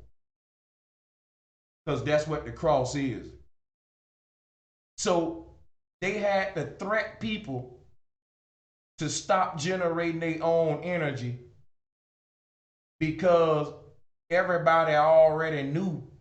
See, what was happening during the proto-dynastic period, which is the years leading up to civilization beginning during the wars, because if the patriarchs wouldn't have won the wars, the knowledge would still be universal. But since the patriarchs won, we got the world we got today. But what was going on in those wars was a lot of the cultures that was representing the knowledge of these goddesses saying, hey, everybody should be able to know this. They was going to war with the patriarchal barbarian cultures that was rising, saying, nope, only we want to know it. Nobody else can do it but me, me, me, me, me. And the two went to war. You know? So the patriarchs won, and when the families, the first families set up their throne over the peasants, remember, the peasants at that time knew how to generate energy. So what stopped them from making their own energy and paying taxes to the pharaoh and buying energy from him when they knew that energy was infinite and you can just pull it right out the ether by making a device? What stopped them from doing that?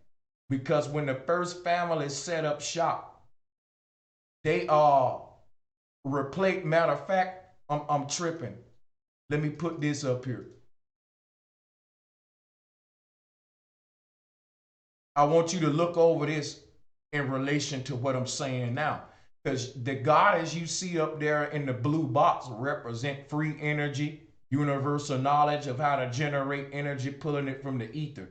And the pharaoh below her in the red box represent the first pharaoh who monopolized it and said, nope, everybody don't supposed to know this stuff. He became the Jesus that everybody worshiping it. So look over this and you can see how the transition took place. The matriarchal cultures under the goddesses was going to war with these pharaonic, barbaric cultures who wanted to monopolize the knowledge. And they had better, more deadlier tools than the matriarchs, so they ended up winning. But like I said, what stopped those cultures from generating their own energy after the first family set up shop? They passed a law that you had to worship the pharaoh. And by worshiping the pharaoh, that means paying taxes and pulling your energy from his generator. This stuff was applicable shit. During that time, the church was the government and the huge temple was a huge power plant. Now today we got power plants all over where everybody pulling the energy from. But back in the day when this stuff was becoming new, it wasn't many. It was one huge power plant and the whole city surrounded that power plant. And we look back at all of these ancient monuments today and we don't realize it was cities surrounding these monuments and that these monuments was really energy generators, ancient energy generators. Let me take a sip of water.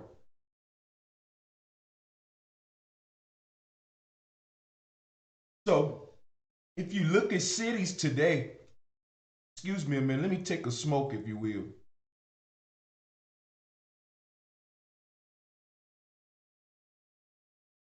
So when you look at cities today from an aerial view, you notice that the power plants are at the heart of every city, and it's for a reason. Why would you build a dang on power plant at the edge of your city, and now you got to run all them power lines way across the city to the power plant? Everybody was smart when they created cities. They knew to put the damn power plant in the middle of the city so everybody can build outward from the power plant like a ripple effect, or like Muslims at Mecca around the Black Stone. Everybody can just build a city around the power plant, and you ain't got to stretch all of that wire around a damn city. Could you imagine if they had to, if you live on the opposite side of the city, opposite from the power plant, they will have to make power lines go from one end of the city to the other one. You know how much resources that is? So to save resources, they put the power plants in the middle of the city. And this is why the North Pole is in the middle of the Earth's circle. For that convenient reason, convenience. Now, when the Pharaoh set up shop, his house was the temple. The village put energy from the Pharaoh. Listen, the capital of the city was the Pharaoh's house. Now think about this. Our nation capital is what? The president's house. In the ancient day when the church was the government, it was the same thing. The Pharaoh's house was in the middle of the city, and it served as a power plant and a temple. And that is how you worship the Pharaoh, by taking your trip to the middle of the city, paying your taxes, and having your house run into the middle of the city, putting energy from his generator. This is called slavery, because prior to that, you didn't have no Pharaoh stinking ass house in the middle of the city like he the God. You just had a bunch of houses and everyone had their own solar panels and energy devices themselves and didn't have to pay taxes to no funky ass Pharaoh. I'm showing you now how we get the world we in today, where you're still paying the world pharaohs and the royal families.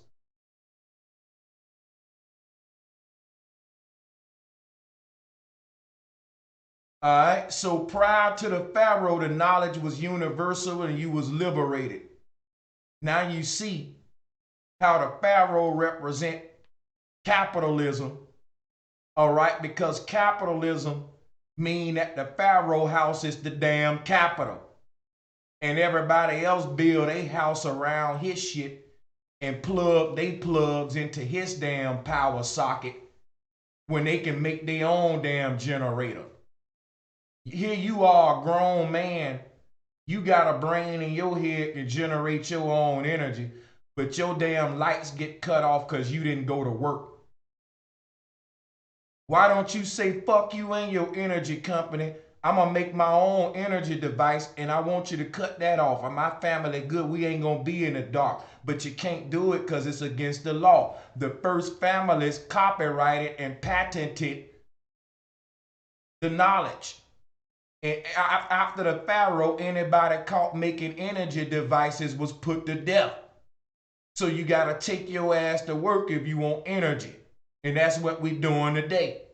It's called capitalism because it was the first families that capitalized off this knowledge. And they still doing it today, capitalizing off your ignorance. So now that we got that section out the way with how we went from Herstory to Hisstory and the worship of the goddesses to the worship of the Pharaoh, which is Christ, that's the first stage of this decoding out the way. Now we can take a small little music break and come back to the second half where we're going to get even deeper with this. So stay with me and don't go nowhere. Hit the like and share button.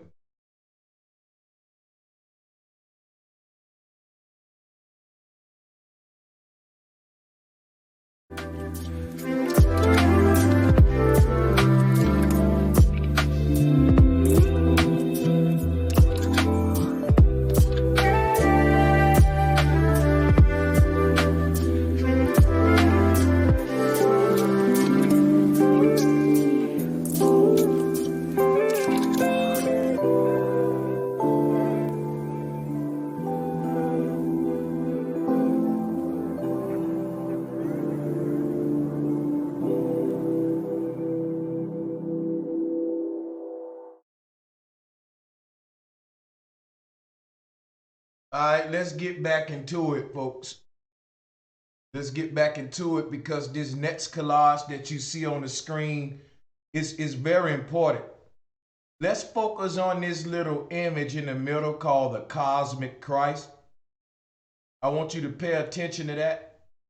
What you got is inverted triangles kissing at the capstones. In other words, those triangles are like two fishes with their mouth open.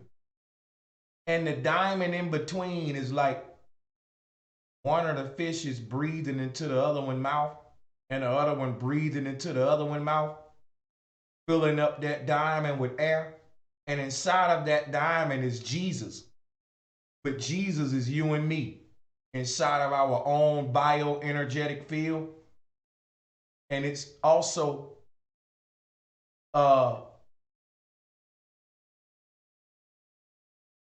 the earth is a huge biofield as well. So in other words, in the top left corner, you have the earth as a human, excuse me, I'm saying human. You have the earth as a bioenergy field or an electromagnetic torus field, same thing. And if you look in the top left corner, you got a blue little opening at the top, right? Because that will be where the donut hole opens up at. And it'll open up at the bottom as well. And it'll be tight as in the middle. It'll be tighter in the middle. We're going to be syncing all of these images together. All right, because when you look at that blue triangle pointed downward and the red triangle pointed upward, we're talking about the energy from the crown chakra entering the blue chakra, exiting the red chakra, being the root chakra. Everything in nature, energy flows through everything in nature the same way. Everything is enclosed in its own biofield where the energy is flowing through the crown, out the root, back through the crown, out the root. And it'll perpetuate this energy itself because it's pushing and pulling. It's like siphoning gas out of a car. Once you get it going, it'll kind of keep going itself. That's what it is. So all the creator had to do was set the motion. Now it'll never end. It's a never ending story of the sun and the moon going around a reciprocating hyperboloid. And we're going to talk about reciprocating hyperboloids later in the stream. I don't want to rush you, get too advanced yet. So when we talk about reciprocating hyperboloids, we're going to be talking about space and counter space and how it relates to you and the earth. But first, we got to go over this cosmic Christ. So again, we sink in the image in the top left corner to the cosmic Christ. The triangle pointed downward represent the dome over our head. All right, if you got an umbrella over your head, it looks like a triangle pointed downward. With the pole of the umbrella, the handle being the tip of the triangle, and the dome part being the kind of the base, the 360, 90, 90, 90, 90, four corner base, all coming from a point where your hand is on the handle hitting that button. So when we talk about space and counter space, when you don't have the umbrella let out, that's contraction. That represents counter space. But when you expand the umbrella, that represents space or expansion. Space and counter space explain. Compression and decompression. Think of a basketball expansion, a full 360. But what if you squeeze a basketball in the middle? It'll be like squeezing a soda can. It'll start to look like an hourglass. The opposite of expansion is the hourglass, which is counter space, or the middle of a donut. And that is the code of the cosmos, because that's a DNA strand representing contraction, because the soul is being compressed into another body when we enter that ethereal space. Is representative of the seed, because you got this huge ass tree compressed into a little bitty seed, and you put that little seed in the ground and that thing grow up taller than you to a huge tree. It's compression. It's how information is passed by nature. And transformation. The seed is programmed by nature to become a tree, something bigger than the seed. But the seed is so potent with information. Okay, so we're explaining to you how Mother Nature creates reality, even down to the level of the seed, but Jesus representing the seed. So you can see when we're dealing with here with the cosmic Christ, reality, life itself is a fruit that's being seeded this very moment by the ether. And Jesus, right, represent a crossroads. Like I said, just like a blending point where everything it takes to create reality, the recipe for reality, is mixed up. You can have all the items for a recipe, but if you don't mix it up, you don't make what it is you're trying to make. So the mixing is Jesus. Now, or the mixer is Jesus. Today, he's the mixer. But when you say mixer, you're saying masser. Mixer is masser. Mixer is miser. Masser, Messiah, mixer. Mixer is master. Master is mixer. The master of this earth mixes together reality at the center. All compasses point back to the great mixer, or the witch stirring up the brew, which is reality. Now, on a microcosmic level, your soul is a smaller version of the macrocosmic creator that created the earth. And your soul is recreating your little earth over and over. Well, what is my little earth, Brother Sanchez? Your body. Your body comes in and out of existence. So the earth that you create comes in and out of existence. The earth ground that every human walking on will never cease to exist, but it'll always cease to exist every time a human dies. The fact that everybody is creating their own simulation but running the same simulation, meaning earth, water, wind, and fire, sky, moon, ground, it's the same template, but everybody running their own version of it. Your version die when you die. What am I saying? No one see the sun and moon the same. The blue is not the same color blue for everybody. Because everybody creating their own reality. In other words, if you look at the human inside of the aura, what you see outside is your world being projected outward from your body. I don't know if you ever been in a virtual reality room, but when you walk in a virtual reality room, the world is being projected all around you, even on the floor that you're walking on. So the floor is a screen, and all the walls that make the box is a screen that's creating a 360-degree virtual reality.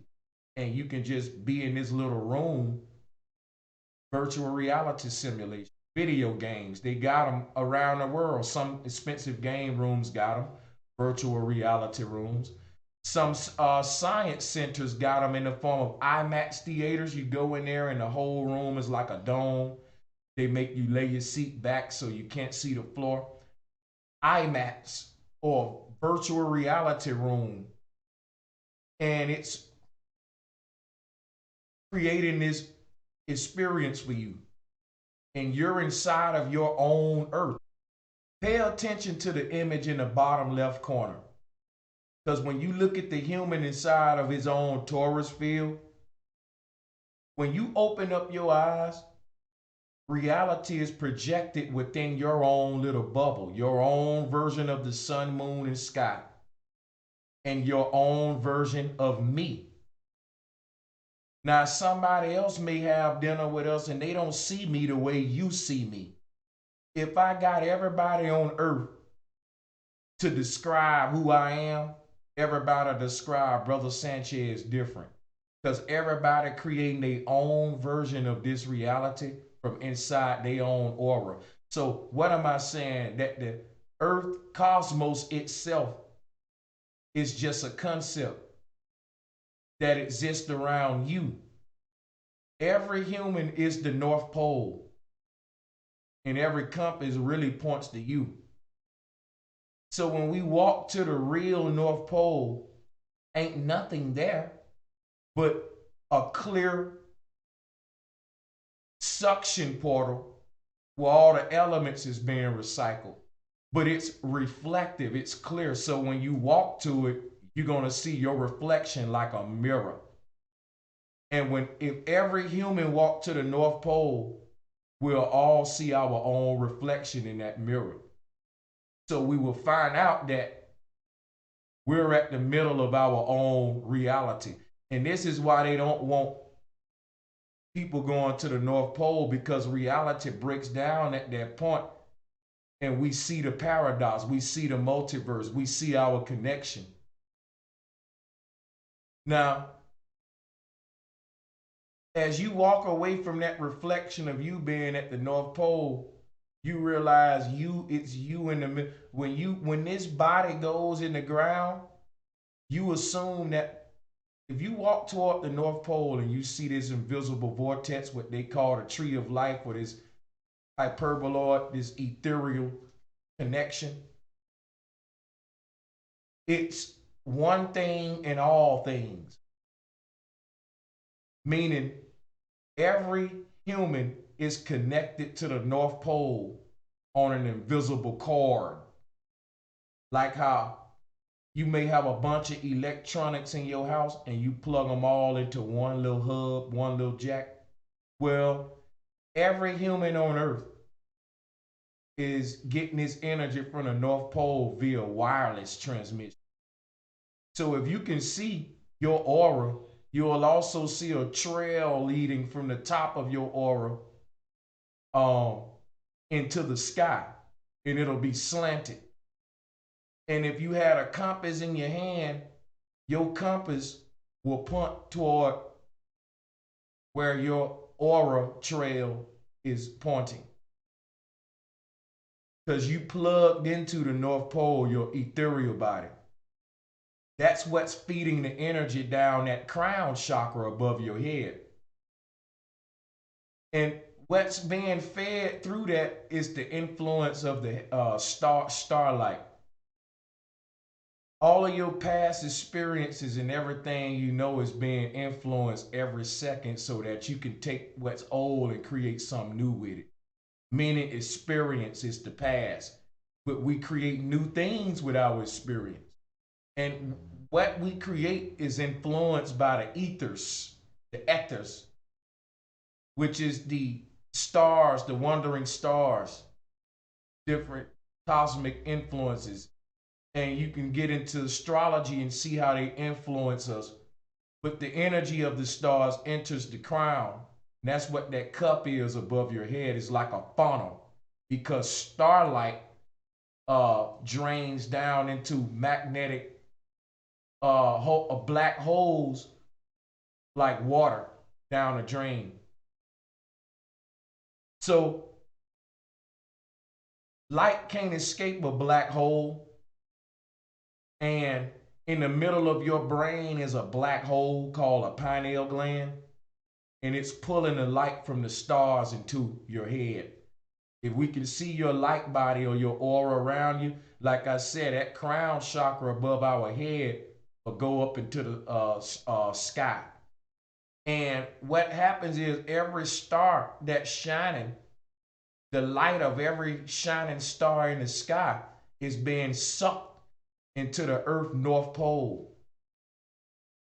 And it's braiding up like a hair braid. You know how a sister may take a bunch of strings of hair and braid them into a braid? Well, all of them little strings of light that's coming from the stars is braided up at the North Pole, just like you see in the image on the left. Now, what you see on the left are them two black holes around that light trunk, around this little light thing.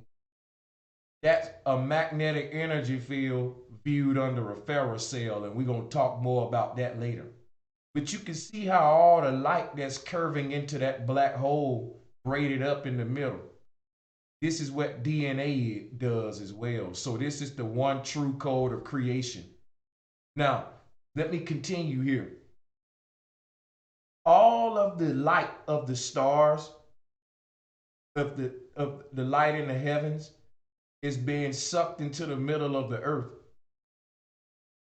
which there's a black hole in the middle of the earth.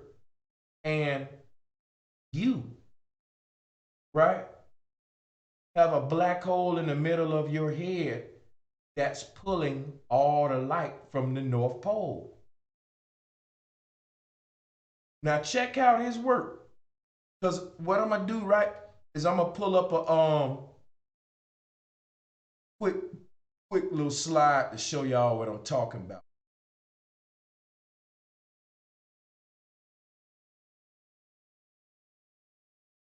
We'll look at this one while I tell you how this works.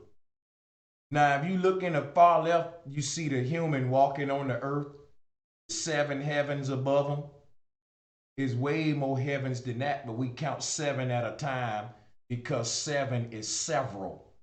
And we count it by severity. Severity not meaning that no critical situation. We count it in increments of 7, and each increment is a sever.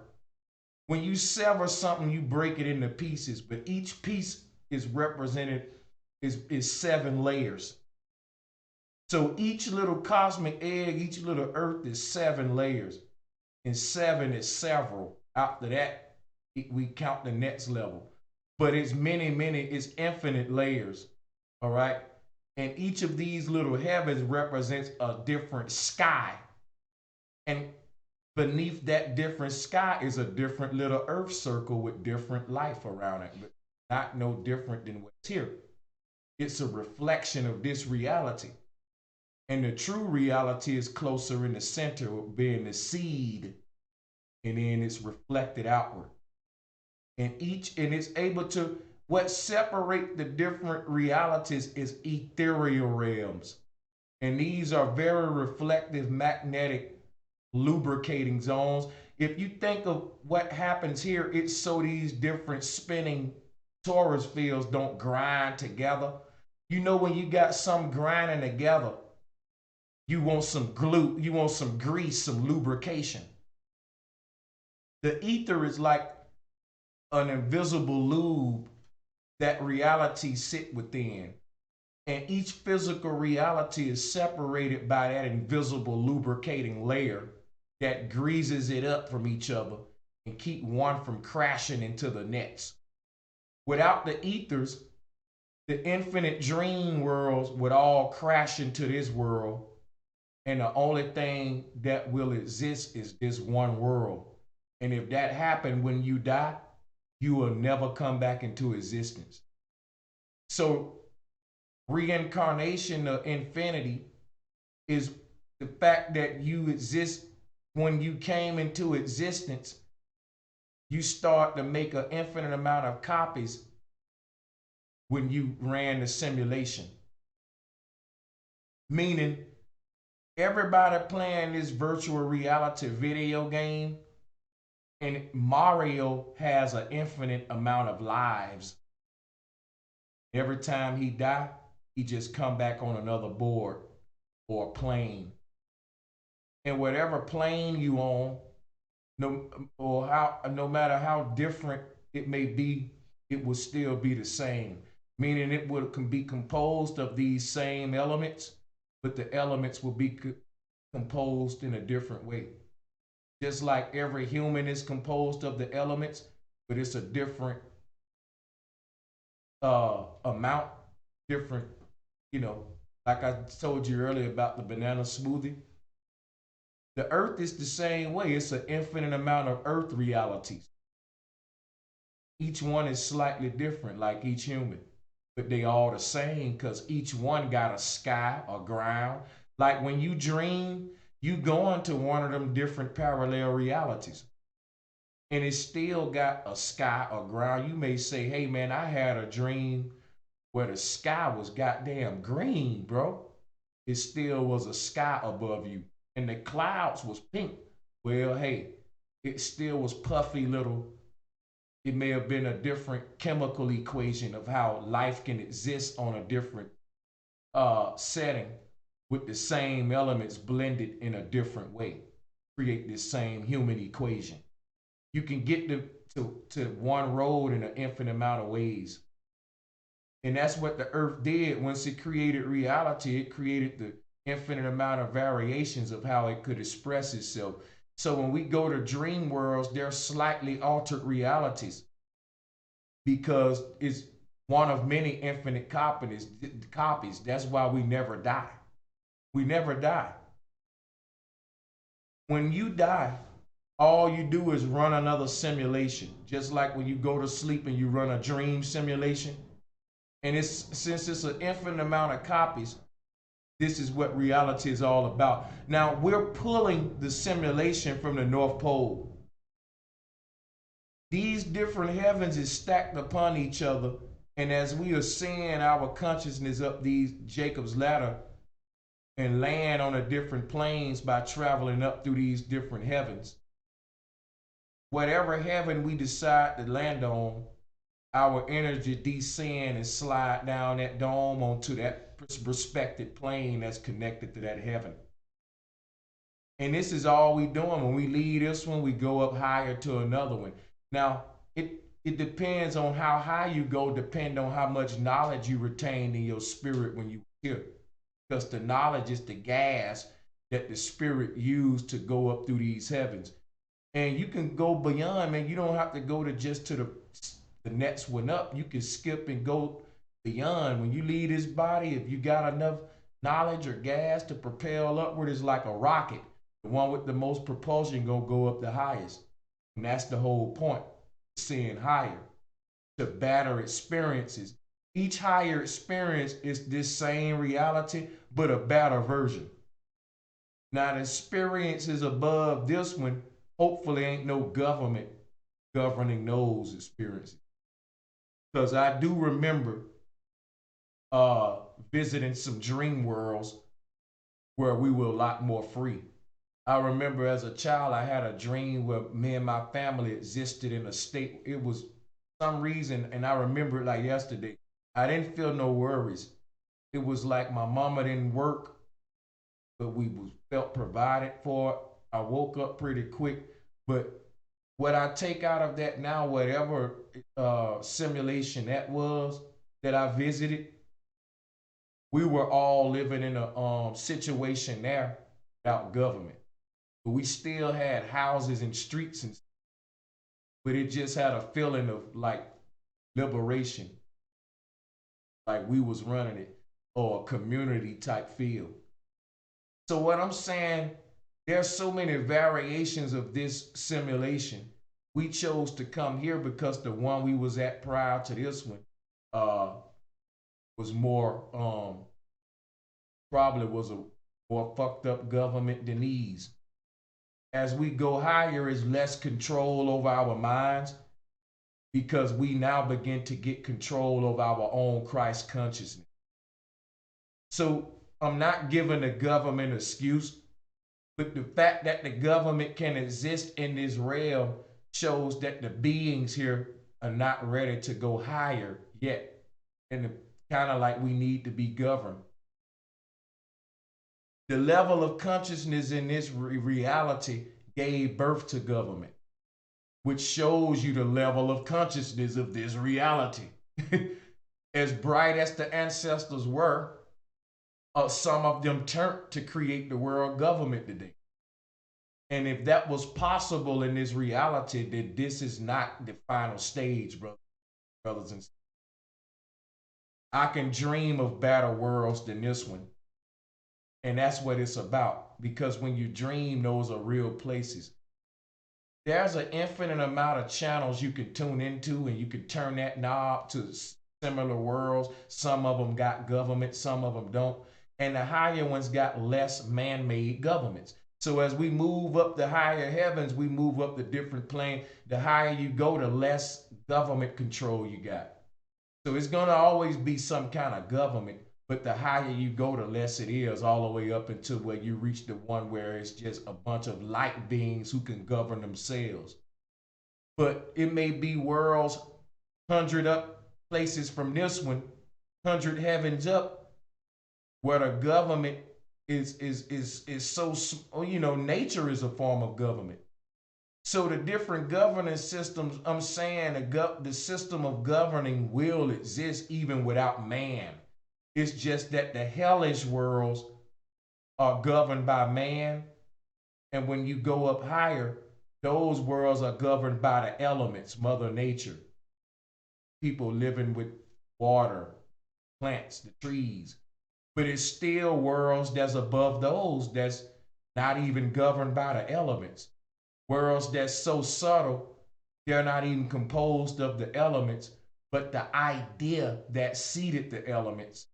And in those worlds, the elements don't govern the beings there because those beings are what govern elements. Remember, those beings exist as the pure idea, etheric energy that spawn the physical elements. So when you arise to that state, nothing can govern you. You become one of the creators around that round table, one of those winds around the earth, helping renew the elements. Once you go to that state, you become part of the force that is governing this. You know, you connect back with the one steering the wheel. You're no longer living in a reality where your experience at that point will be actually sustaining all of the worlds, so to speak. You will be arrived in the control room with the original creators. So whatever that would be like, you can only imagine. You know? But it's a long way to that point. You know, I doubt if you even reach that point, man. I think it's like carrot in front of a donkey's face where you never just reach it. because there's not no control room where it's just being controlled by some people. What it is the infinite uh, journey up Jacob's ladder is what spins the ether. Just like a hamster running on a wheel turns the wheel, spirits going in and out of the earth is what spins the doggone ether. It's self-sustaining. It don't need a room full of people making it happen. Because as people die and are reborn, that transitional energy is what make the sun go around the moon. In other words, if humans stop dying and being reborn right now, the sun and moon will stop. It's all happening simultaneously together, one making the next one happen. So the sun and moon is like spinning, as you know, as they spin, their opening and closing is like a door. So they're going around Polaris. And if you think of an open sewer and a sewer that's opening and closing at hyperbolic speed, it won't even look like the thing opening and closing. It'll just look like it's bright light shining. So North Polaris is a pulse star or a pole star, and a pulse star is a star that's gone hyperbolic.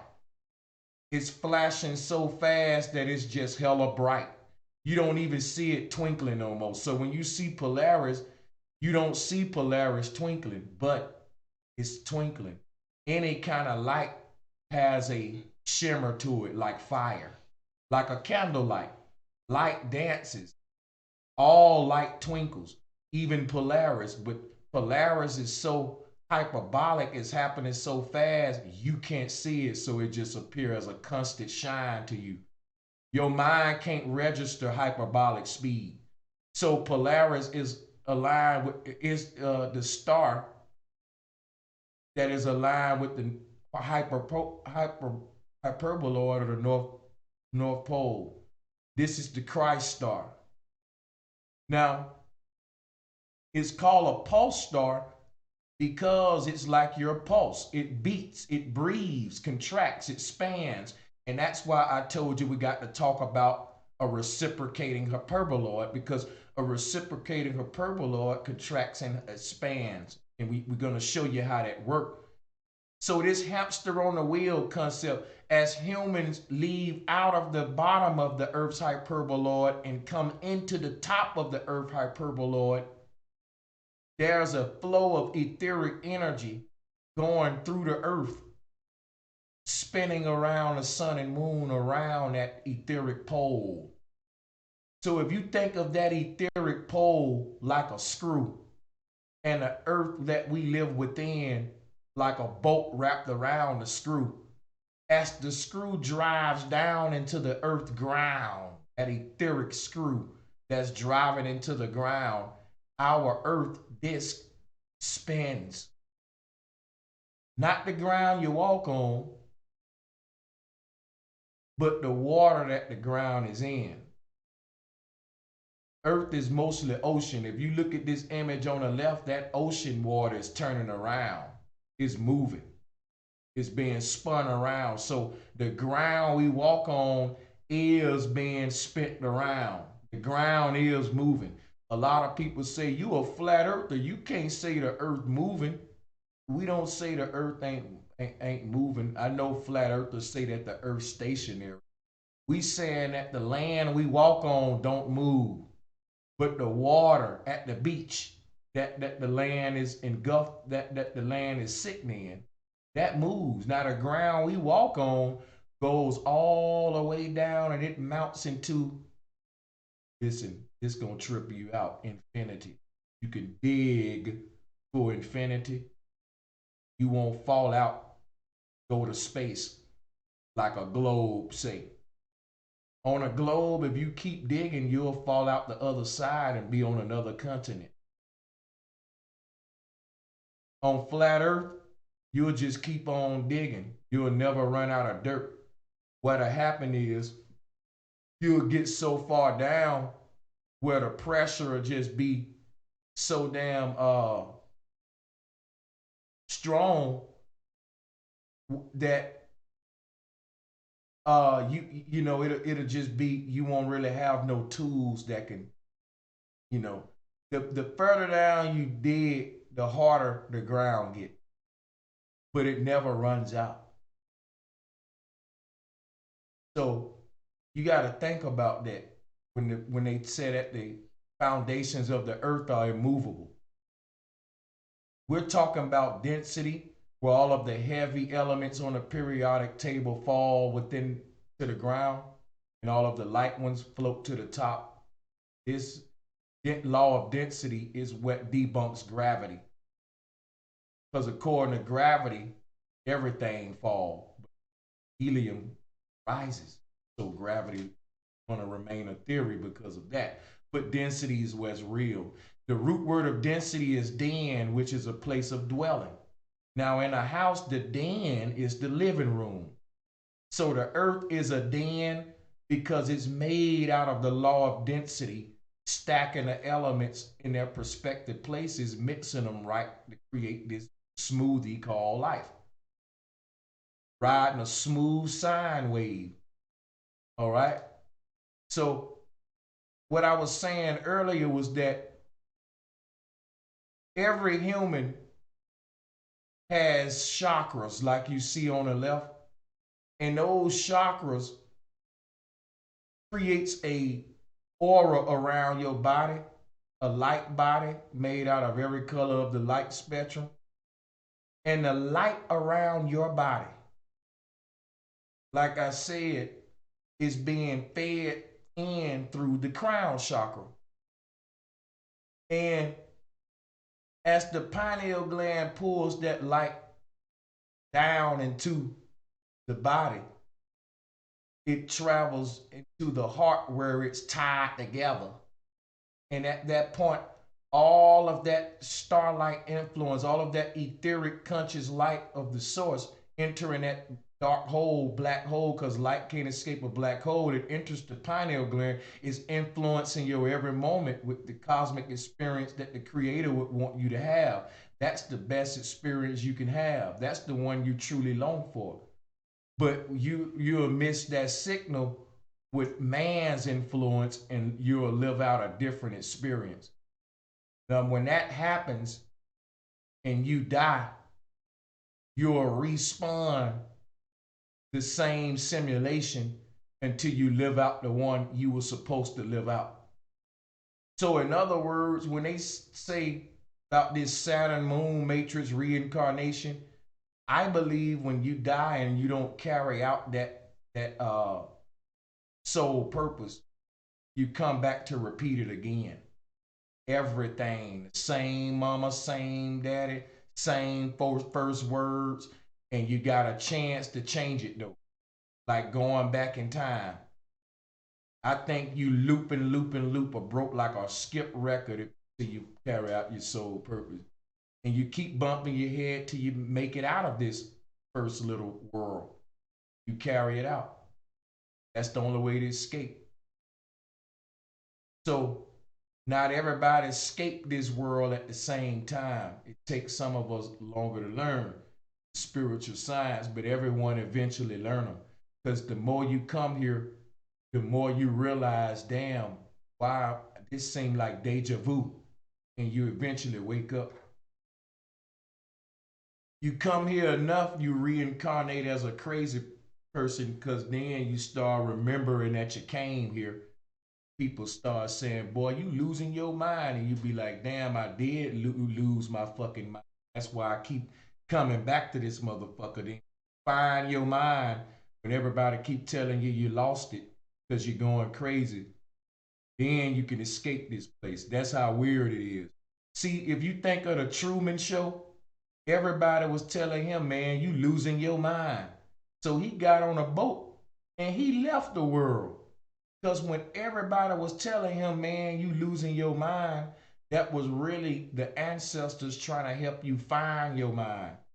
Because that when they tell you, man, you losing your mind, you take it as an insult and it's repulsive energy. And that repulsive energy is what leads you away from them into going inside of yourself to find your mind.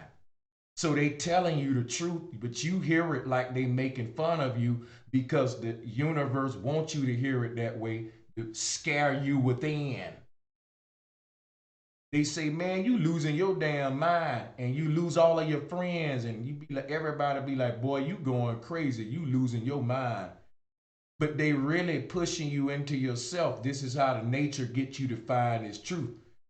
And you become a loner when you pretty much reach your last reincarnation. So a lot of people that come with this knowledge or this Christ consciousness, they go to those many mansions. They move beyond to those realms Christ went to. But everybody not ready to go yet. So they keep running this simulation, which is fine. So remember that the lifetime you live in, you creating like a projection machine. And that's why I put this screen up on the screen. Every human chakra is making a light body around you. And all of the light of your chakras is beaming from your body, being sucked into the North Pole.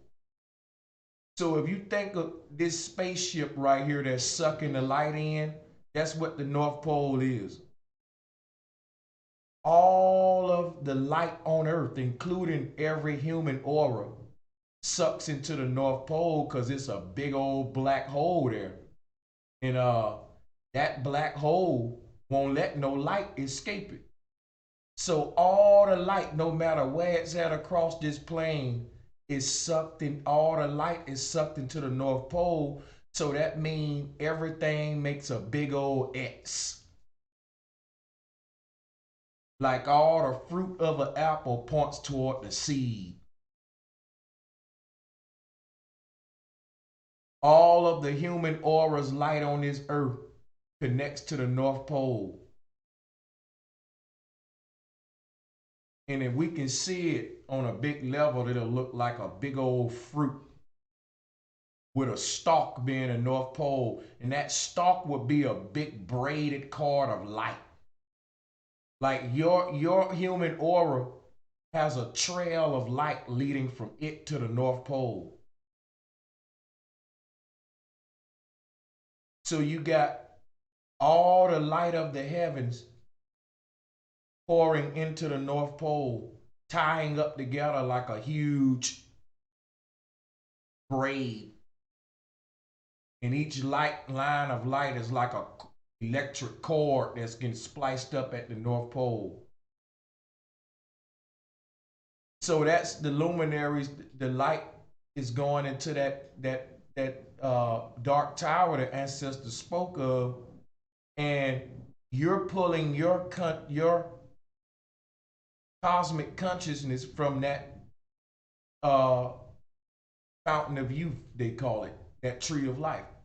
Influence. Because it's an influent current. It's a fluent, the current of the ether, it's a fluently flowing current. And when it enters the human crown, we call it influence. As it exits the root, you can call that outfluence if you want to, because at that point, you have manifested into a frequency that influences others or others. Other is other. Okay? It's any version of you out of you. It's a other or other. Now, within each human is you. You don't exist to a person you don't know. Meaning there's some little dude in Chinese that never heard of Brother Sanchez, and if somebody come up to him and say the words Bro Sanchez, my face won't pop into his mind because he never saw me. Everybody you meet in your life, you met on an ethereal plane, and you were able to die. They came across you some way in this lifetime as a family member or friend to influence you.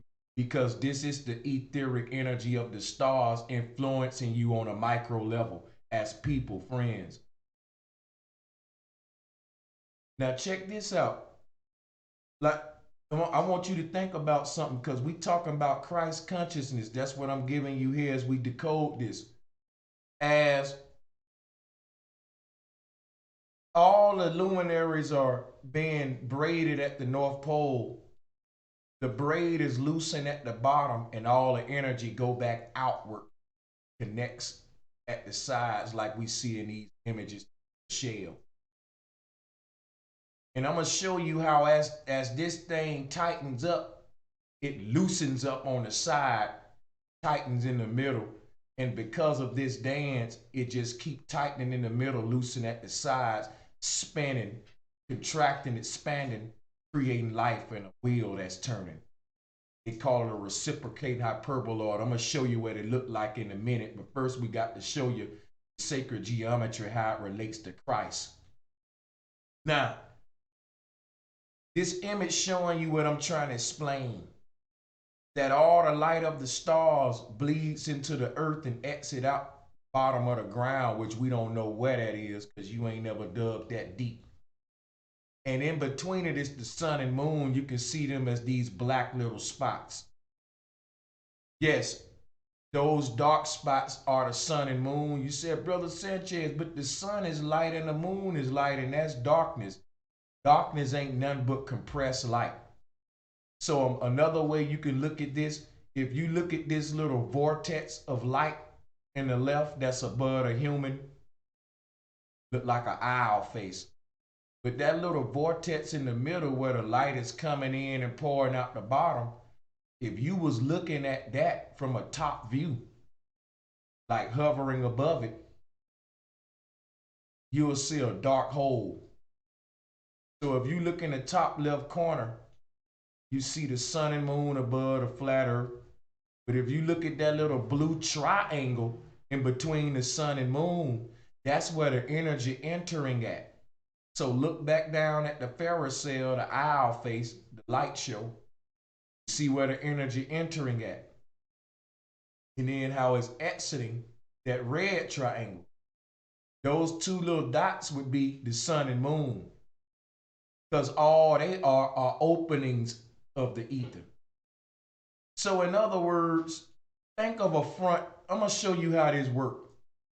Let's look at the image in the top left corner with the flat earth model. That blue triangle where energy is coming in is the front door of the earth. And that red little triangle where the energy is exiting out, that's the back door. Heaven and hell. Heaven front door, energy enter in the form of a baby. Hell back door, energy exit in the form of an old man or a person that lived their life. Okay? So in between the front door and back door are the sun and the moon, which are your windows. So this is a house and you got a window on the left called the sun, a window on the right called the moon, and you got your front door and back door. So the sun and moon are etheric windows, meaning that they are doorways, but they are doorways that's half open and half closed. So the sun is a doorway that's half open, allowing the conscious light of the creator to bleed into this reality. That's what the sun is. It's a window, an etheric window that allows the conscious light of the creator to light up the world. It's open only halfway because if it was to be a big full opening, the light, the conscious light of the Most High would blind everything on earth. It'll just be pure white light in front of you. Even if you put your hand in front of your face, you wouldn't be able to see nothing. So the sun and moon represent doorways to the earth that are half open just to let a little bit of the etheric energy enter and exit. And the sun is a doorway that's half open, allowing the conscious etheric energy to enter as light. And the moon is an etheric doorway that's half closed, allowing the conscious energy that bled into the earth to have an escape point, all right, to renew itself, because light travels like water. So as the sun being a doorway, an etheric doorway that's half open, allowing that conscious side to bleed into it is light. Light is pouring like water. So the Most High had to open up a drain to allow the light to pour out of it. And then we got nighttime where the moon is capturing the light of the day, acting as the drain or a doorway that's half closed. Sun is an etheric doorway half open. Moon is an etheric doorway that's half closed just to allow that light to exit. And as the conscious light of the Most High enters the earth as light, it passes over the hyperbola, which is a threshold. All the energy that crosses that threshold gotta change forms, so the light of the sun becomes the lesser light of the moon. Now they say that the moon is reflecting the sunlight. No, it's not. It's absorbing the sunlight. Just like a drain absorbs the sink water. The sun, when you cut the water on in the kitchen, the hole that the water comes out of is the sun. The water are the sun rays, the drips coming out of the hole. That yellow circle is an opening, and the rays are pouring out of that. And the moon are capturing those rays because light bleeds, like it runs like liquid. So you got one door half open, one door half closed. These are the ears of the cosmos, sun and moon. Okay, the ears or the steers is what's stirring it. If you take the ST off of steer, it's ear, because the sun and moon are in position of the ears. And what they said, you let it go in one ear and out the other. That's how the sun worked with the moon. It allowed conscious etheric energy to enter into one ear, and the moon allowed it to go out the other. So go in one ear, out the other, sun and moon. But this is just partial, right? 50-50. Because just enough to spin the ether on a horizontal level, giving you night and day, that dual aspect of the source. So the sun and moon ain't nothing you can touch or go to. They're being reflected into this reality from another one, which is the ethereal reality. So the sun and moon are like many other luminaries in the sky. They got 1 foot in physicality and 1 foot in ethereality. So you got reality, that's what we live in, physical aspect, and ethereality, which is the spiritual aspect. And when you talk about the sun and moon, they exist in between them both. These are the sun and moon are in this world, but not in this world. So we see them, but we can't go to them unless we travel out of this world into the ethereal dimension that occupy this same space. So if you think of a house, right? Picture a house in your head. And this house has the ethereal reality inside of it. And the front door to this house is wide open, allowing the ether to pour out of. Okay, I got the whole example wrong. Scratch everything I just said. Let's start over. Picture a house. And that house is the earth. And inside of that earth, inside of that house is our physical reality that we go outside and see every day. Now the doors to that house is open, the front door and back door. And it's allowing wind to get into that house. And it's allowing things to enter and exit that house.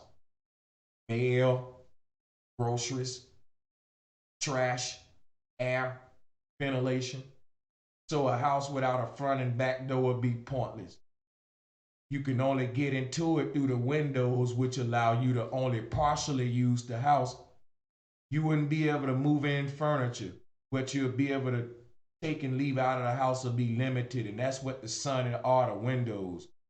Because you don't want your front and back door open just to get air.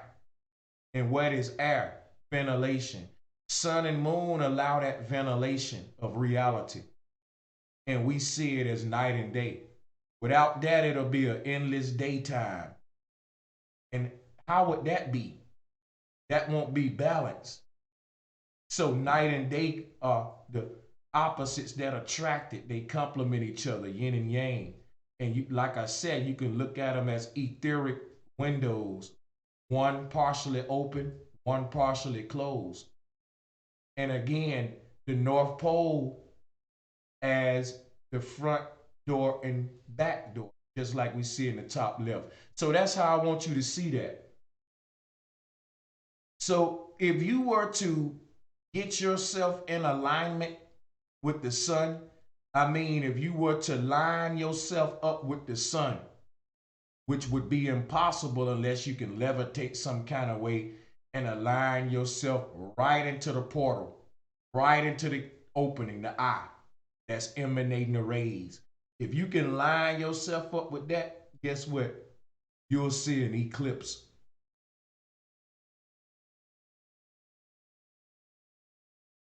Think about what I'm telling you.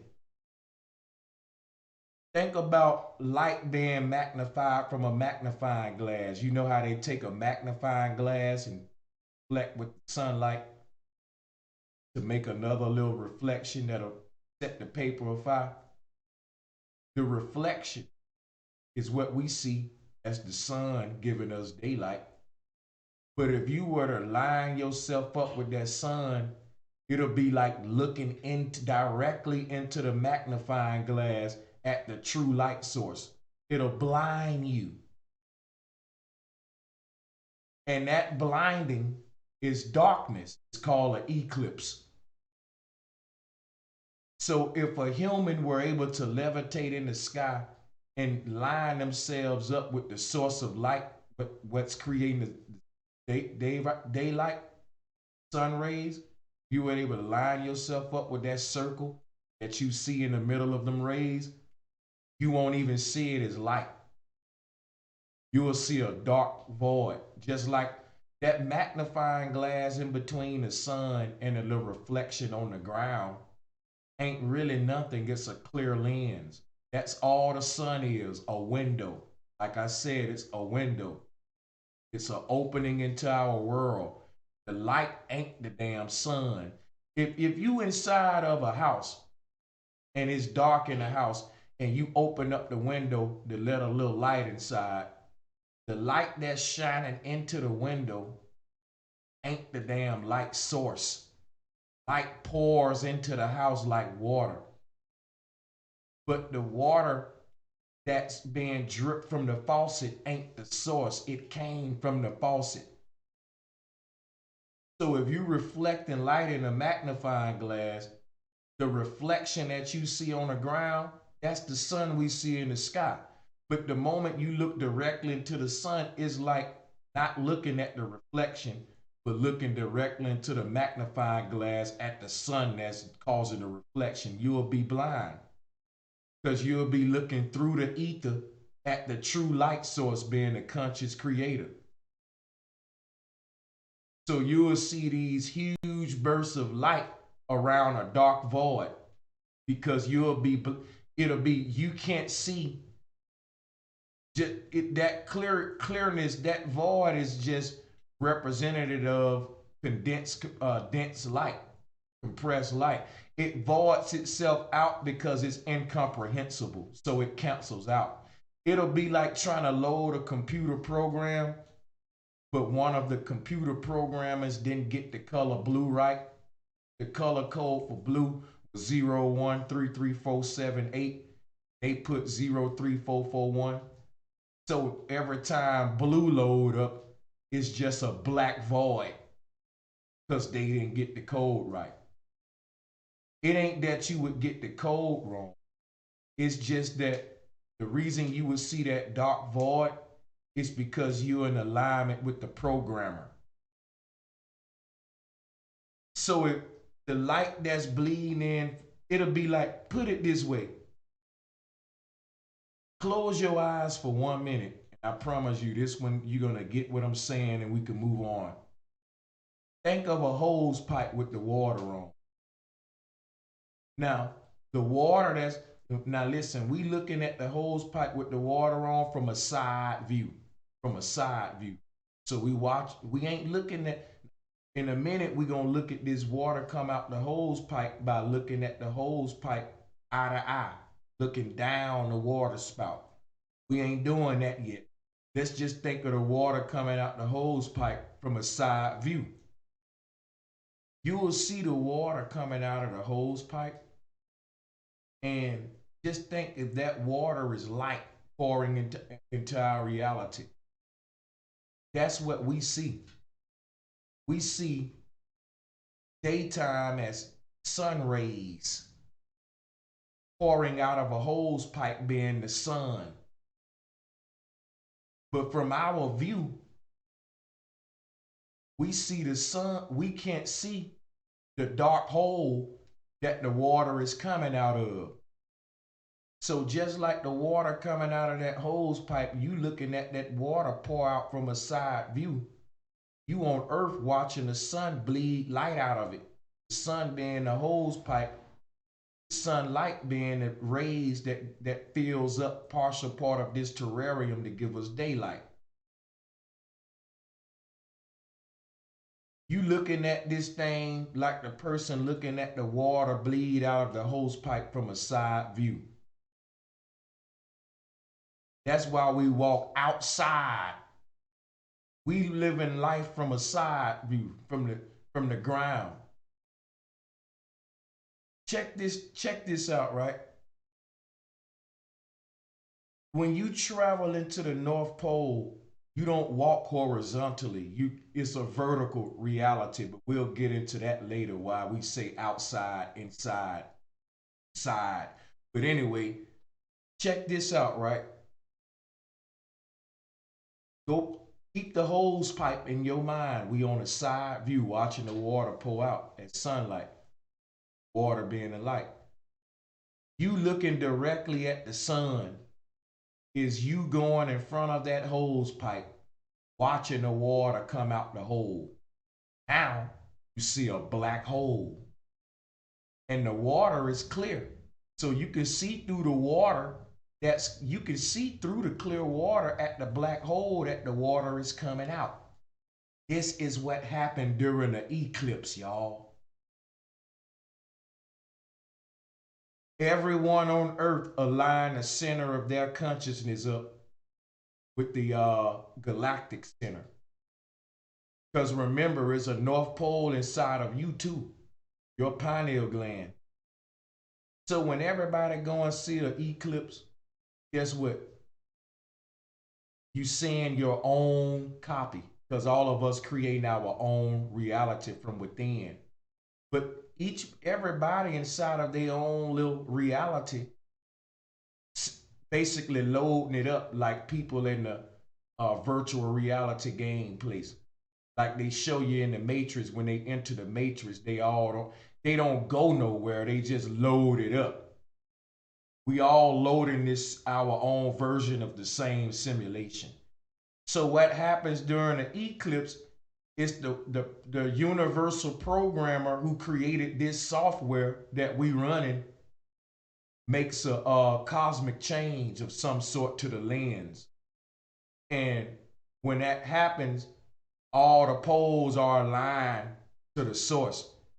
So everybody in a certain area that witnessed that alignment, when that part of their, that is unique to certain areas sometime. It ain't always a universal eclipse. We just had one that was North America. So different worlds end at different times. That's why different civilizations crash at different times. And the crashing of all these civilizations, eclipse happened first. And guess what happened with the beginning of Trump and America this time? America had an eclipse that was only visible in America, synonymous with the dollar falling.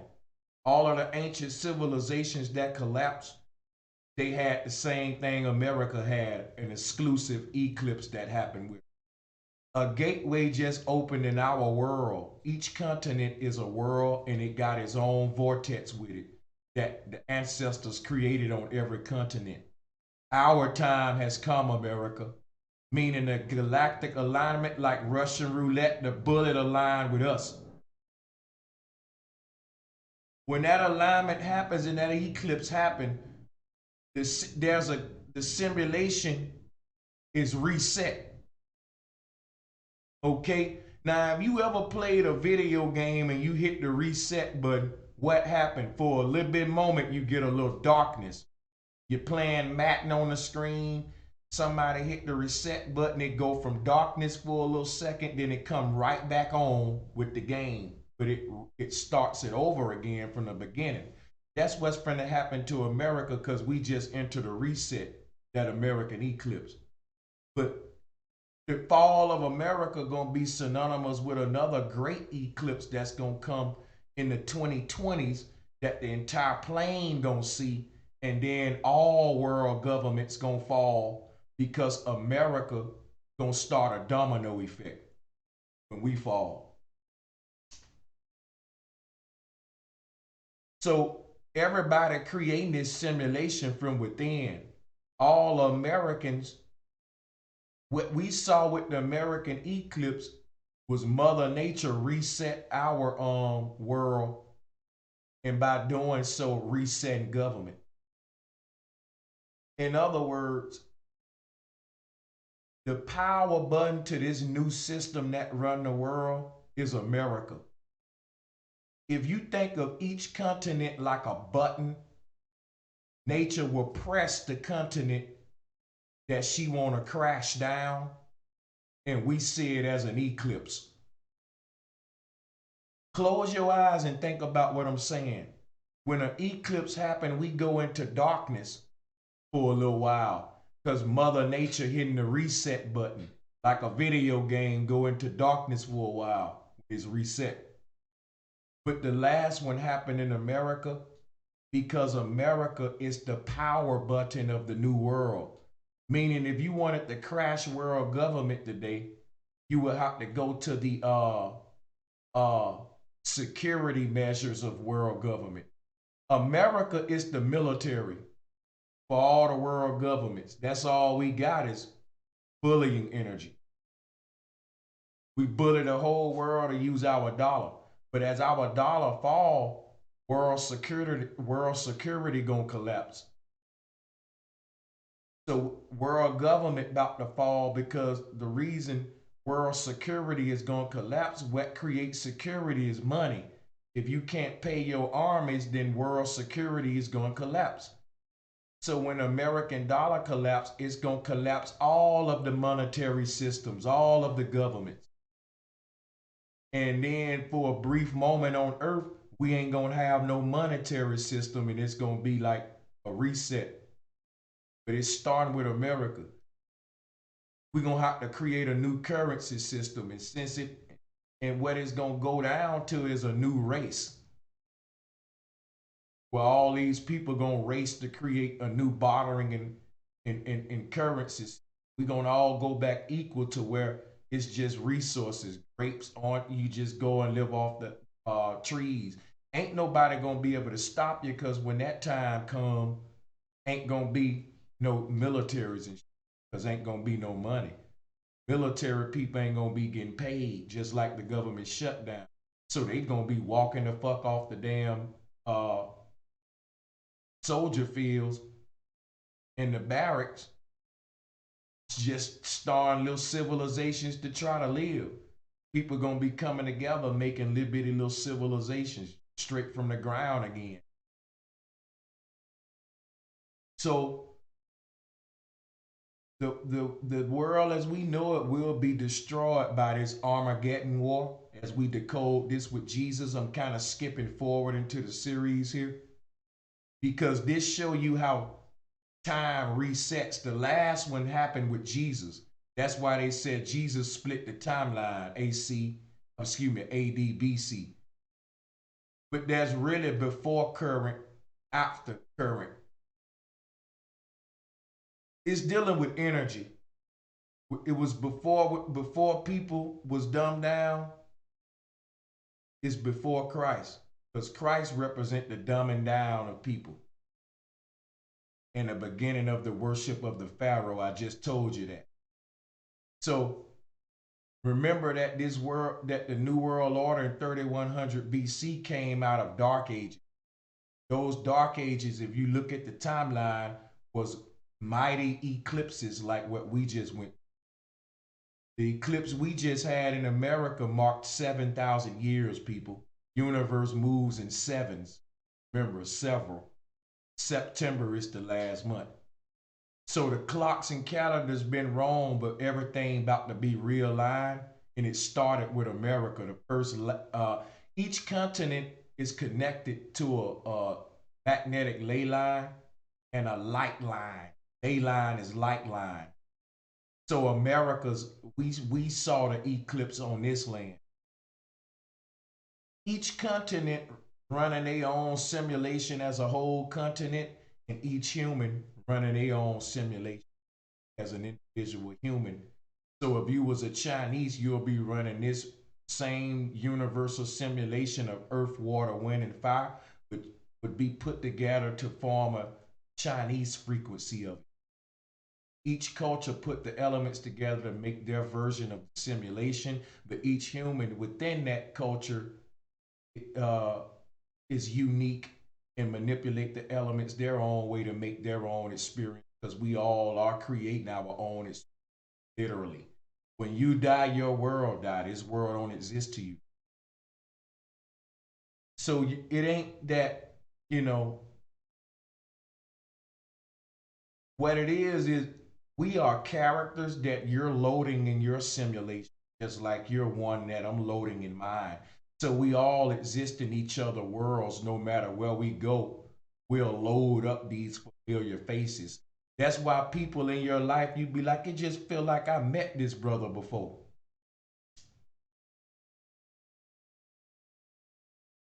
Excuse me while I hit this herb a minute. And while I hit this, can you give me a 1 if my audio is good? Give me a 2 if my audio is messed up. I ain't gonna keep you too long because it's midnight on my end, which mean that this is probably too late on a lot of y'all end. Over 200 watching, so I'm gonna keep going. We keep the numbers over 200, I'll keep it going because I got so much to give you. I won't go to sleep, Hunted Crypto. I'm gonna keep on going since I see that y'all with me. All right, so each one of us is in our own little egg, and that egg, if you want to notice the how far your reality is expanded from your human aura, how many eggs within eggs create your reality. The chakra body is one thing, but projected within that body is the world around you. I mean, projected on the outside of that body is the world around you. So this may get confusing. So what I'm gonna do, I'm gonna go back to this image. See, this is a never-ending fractal code. In other words, your heart chakra, put it this way, look at the image on the left, right? And I'm gonna show you what all this collage mean right now. How you go in and out of reality and you transmit your consciousness to different realms. When you go to sleep and you dream, you enter the darkness first. And from the darkness, the light comes on and you just find yourself right in the middle of a dream, eating cotton candy at the fair. You don't ask no questions. You don't say, how did I get here? You know what you was doing before and you just continue living it out in the dream. Eat some of the cotton candy, you walk around, you said, man, I got the kids on this merry-go-round, I better go get them. And you go over there and the kids ain't there. And you looking around the fairground for them kids and you realize they've been kidnapped. You get scared as fuck and you wake up from that dream and you realize it was a nightmare. But what you don't think about is that when you went to sleep and you started dreaming, you awaken in the middle of the dream already knowing what to do, who you were, where your children were. But when you woke up, you like, man, I was dreaming I was at the fair and my children was kidnapped and I ain't even got no children. You wake up in this reality and you like, damn, man, in a dream world I had children and they got kidnapped. Yes, in a lower world, in a lower plane, where a lower law of probability and possibilities played out for your life, you entered that realm. All the possibilities that can play out in infinity for your life is playing out right now in the same space at the same time. And when you dream, you just go to one of those possibilities, one of those mirror parallel worlds where where you could have been that doctor on that one, or government couldn't even exist on that one, or roses may be purple and red on that one. You know, all of the infinite possibilities that reality could be put together and sustained exist in the same space and same time, and we're running them out simultaneously. Now, the root word of simultaneously is sim because it's all a simulation. Now, what happens when we go to sleep? We start running a simulation that's already on. It ain't, see, all of these mirrored realities that's taking place at the same time, this one taking place, you exist on them. And you just shift your consciousness to those other versions of yourself when you dream. You don't take the body in the bed because you already got a body on that plane that's moving around doing what it's doing. It's on autopilot. Because you have an experience from the version of you wherever you shift your universal consciousness to. But all the other infinite copies is still running out their reality on autopilot. And you can go to one when you rest this one. Like when you go to sleep at night, it don't just gotta be darkness. If you know that it's an infinite realms you exist within, what happens is the body starts to just go to some of them. It'll be the same way if you had an infinite amount of cell phones and the battery died on one. Would you not use the phone like a fool when you got an infinite amount of them? You'll pick up another copy while that one charge up. So that's what we are. When this body gets sleep, it lay down, the subconscious picks up another conscious body that is experiencing reality on another parallel. We call it dreaming. Dying is just dreaming. Is this body going to be recreated itself? And as the body recreates itself, the consciousness shift to another reality that was existing within this same space and time. It continues in a mirror experience.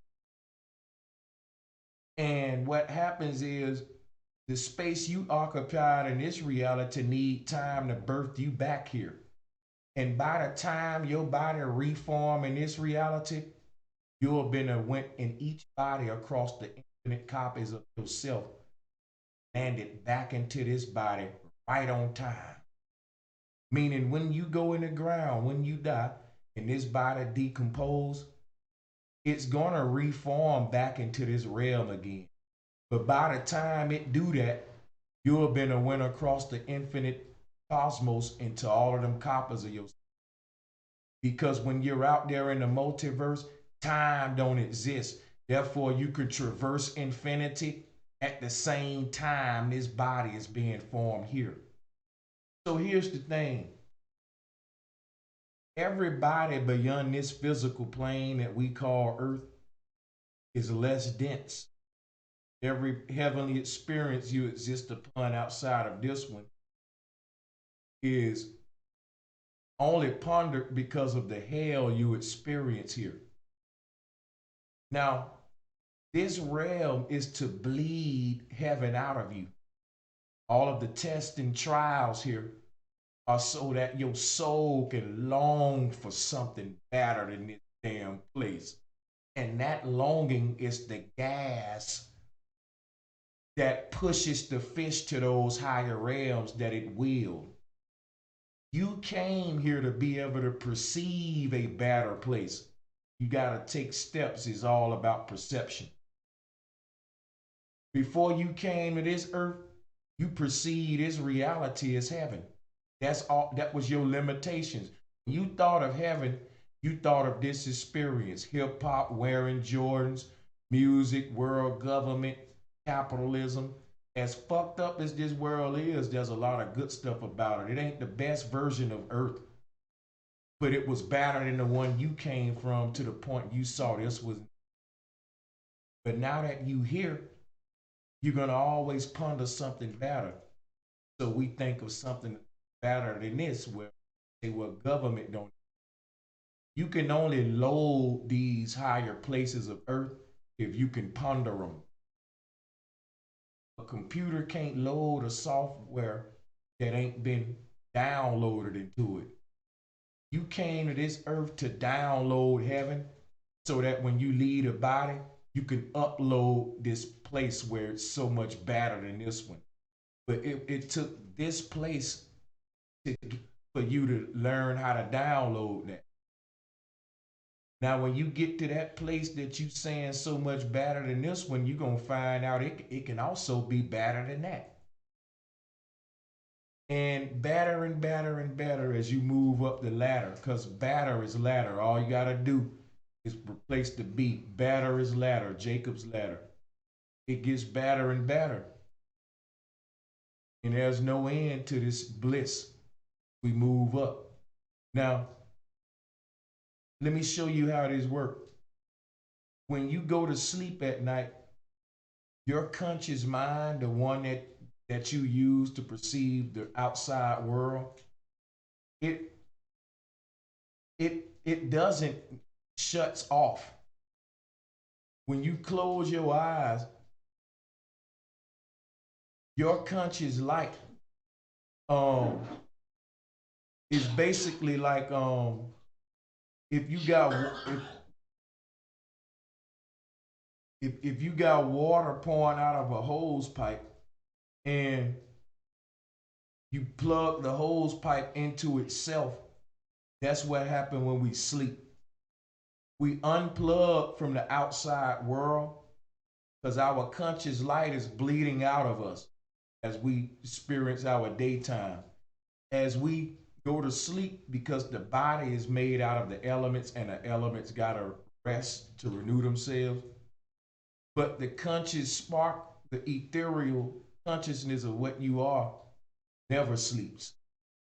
So you dream and you got other bodies. It's another way of saying your cell phone battery may die, but the wall energy won't die.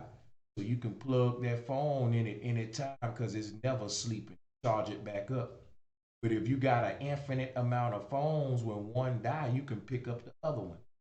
So when one body is sleeping in the bed, the conscious spark, which never dies, moves to the other phone and power it up.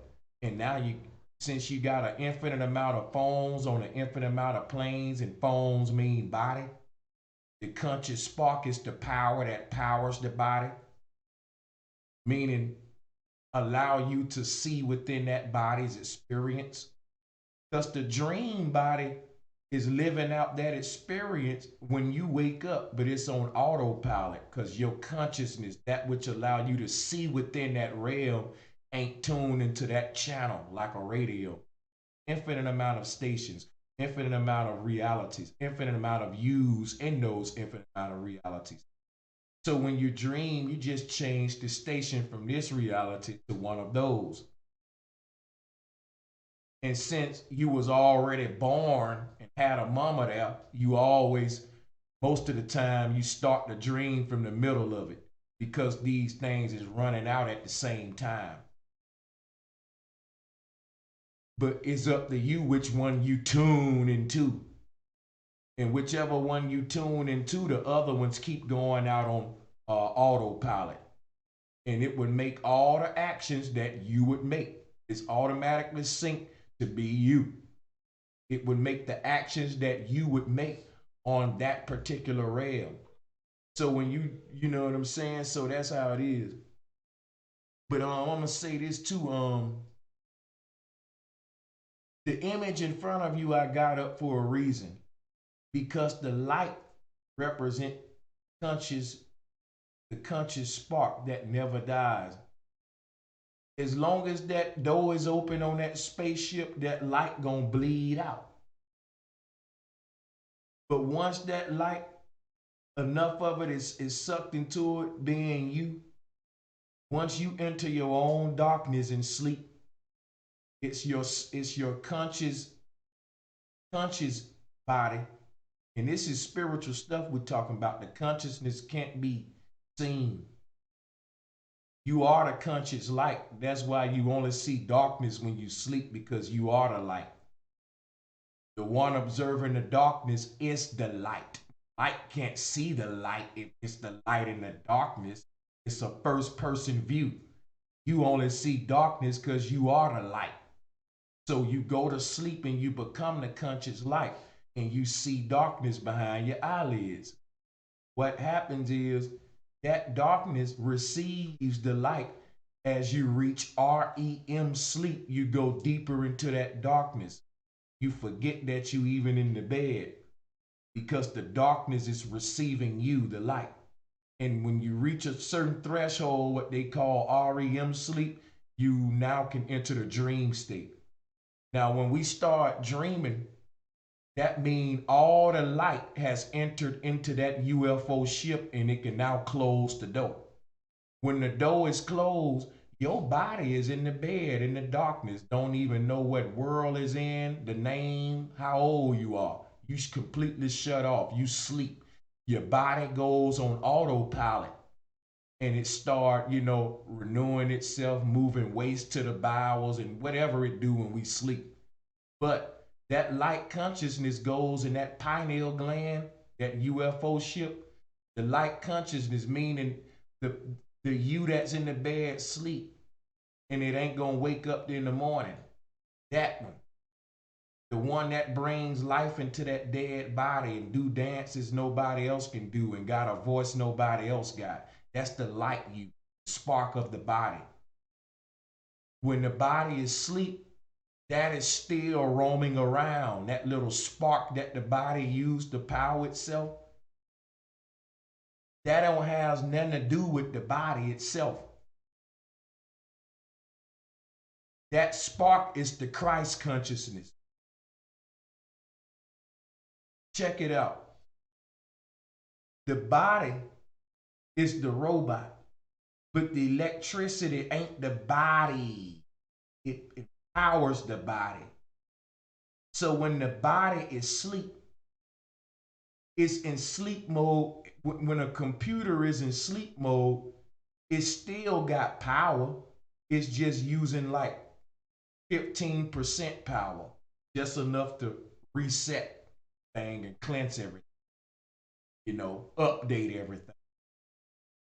So when you sleep, the body running on like 15-20% energy while it renew everything. So where does that whole other 80% go to? That's because listen, the body is the robot. The robot can charge itself on 20% of consciousness spark. So where is that other 80% at? Is running around a dang on ethereal plane, plugging itself into the dream bodies. How you think you running around with that dream body and picking up that apple and biting it in the dream? You using the same energy that you use to power the body that's in the bed. See how this work? We can see the body in the bed moving because you dreaming, but it ain't using that much energy. Now in that dream body is using 100%. That body charged up. It's ready to go. Hey, I was dreaming I was at the swimming pool feeling energetic. Well, hey, good for you because you wake up energetic. So you just had 2 energetic days. Think about that. If the life we created in this reality was a heaven for us, and we went to sleep and pondered ourselves at the beach, living these paradise moments, every moment of existence will be bliss. Even when you sleep, you will be running around your dreams doing exciting stuff because you understand that you just shifting your consciousness. But the day they create a hellish experience outside, and when you go to sleep, you don't even dream no more because they took your dreams away. Everything they do to us is to take those dreams away. So the dreams will make this experience outside more tolerable. If you had a hard day's work and you came home and took a nap that dreamt that you was at the Bahamas, you spent a week at the Bahamas, and in the dream, you literally spent the week in the dream. Like in the dream at the Bahamas, you went to sleep, woke up, ate breakfast. You literally spent a whole week in your dream at the Bahamas. But you woke up in this realm and you was just gone for 5 hours. And you feel so refreshed, you can go do some more work. You feel like you had a week vacation. Because in the dream, the time frames are suspended. Time is can be altered. Your time travel. If it take you a year a long vacation to relax yourself and go back to work in this damn matrix, think about how much you can accomplish if you can work all your life and just go to sleep every night and dream that you taking a year vacation in 8 hours. And you wake up every morning feeling like you came from a year's vacation because every night you go to sleep, you sleep that you every night you go to sleep for 8 hours in Israel, you dream that you on a year vacation. And so when you come back, people think you only been sleep 8 hours, and you be like, man, I've been gone a whole year, bro. Like, really, I miss y'all, man. I'm glad to be back. Niggas be like, nigga, it was just last night. That's how the ancestors got a break from this world. We say it all the time. When this world get the best of you, take a break. But the breaks that we used to take was getting the fuck up out of here via meditation. When this body got so full of stress, you can meditate for 1 hour that you gone for 3 years. And it'll do so much for this body that's meditating. In just 1 hour, the doctor look at your blood and be like, man, it looked like you just went to a spa. Everything is looking good. Your cholesterol right, your calcium looking. What did you just do? Cause we just checked you out 2 hours ago and shit was messed up. You just went and meditated for 1 hour and healed everything we saw in the microscope. What did you do? How did you do that? You healed yourself in 1 hour. Well, I took a 3-year vacation to the jungle. And they'd be like, how did you do that in 1 hour? Well, listen, everything that you do in the dream body, if you consciously do it, it will transfer to this body. So if you meditate and astral project and lucid dream and you meditate for 1 hour, but when you get to the astral realm, you spend 3 years there, but you set your alarm clock for just 1 hour, it'll play out as 3 years there because you're using will. This is outside of time. You're creating the time so you can make it 3 years or 100 years, but it still will be 1 hour in Israel. And when your alarm clock go off, it'll be achieved because you programming it, you telling it to. See, when you astral project, you're whispering what you want it to be as you doze off to sleep. I don't know if you know that. So if you say I want to astral project and I want to be in the Bahamas for 10 years, you're whispering that as you doze off. And it'll happen as you fall into REM sleep. That vibration of you whispering it with the whisper mind, that's the thought mind that exists on an ethereal realm.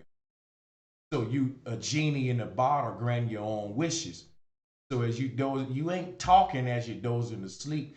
You using the voice within. You saying, "I'm gonna astral, gonna do this." That's what you do, and you keep repeating it as you fall asleep, saying that it'll happen. People who astral project know what I'm talking about. When you start researching how to do it, that's how you do it. It's that simple. Speak it with the thought mind, dozing off. You say, "I'm a lucid dream." But if you don't say where to go and all that, then it'll be a random place like a video game. You don't pick a character, it'll randomly pick it. If you don't pick a board, it'll randomly pick it. So anyway, to make a long story short, that's what happens to that 80% of conscious energy that's dormant. It re-enters other dream bodies and continues an experience through that one until this one wake back up, because this one was the universal conscious, meaning where you chose to project your universal conscious.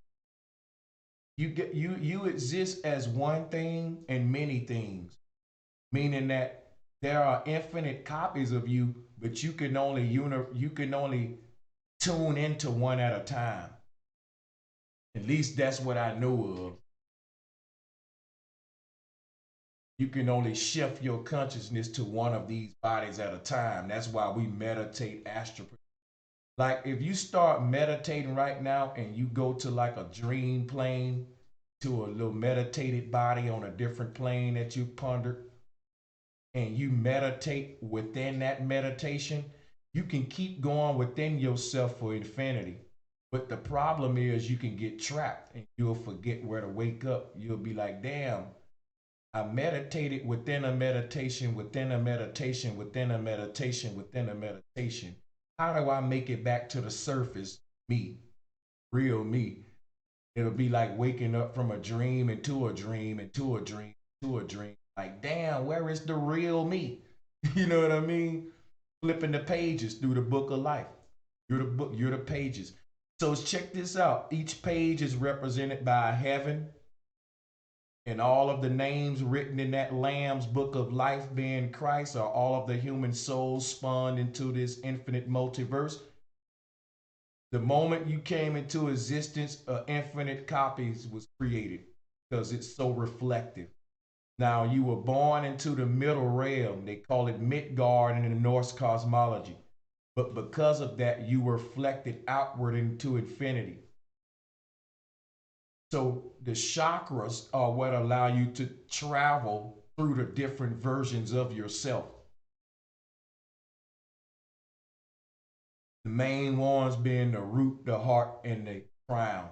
So let me break this down and we'll get out of here, because this shows you how to travel with the Christ consciousness. This is just part one of the Jesus decoding. We're going to continue this.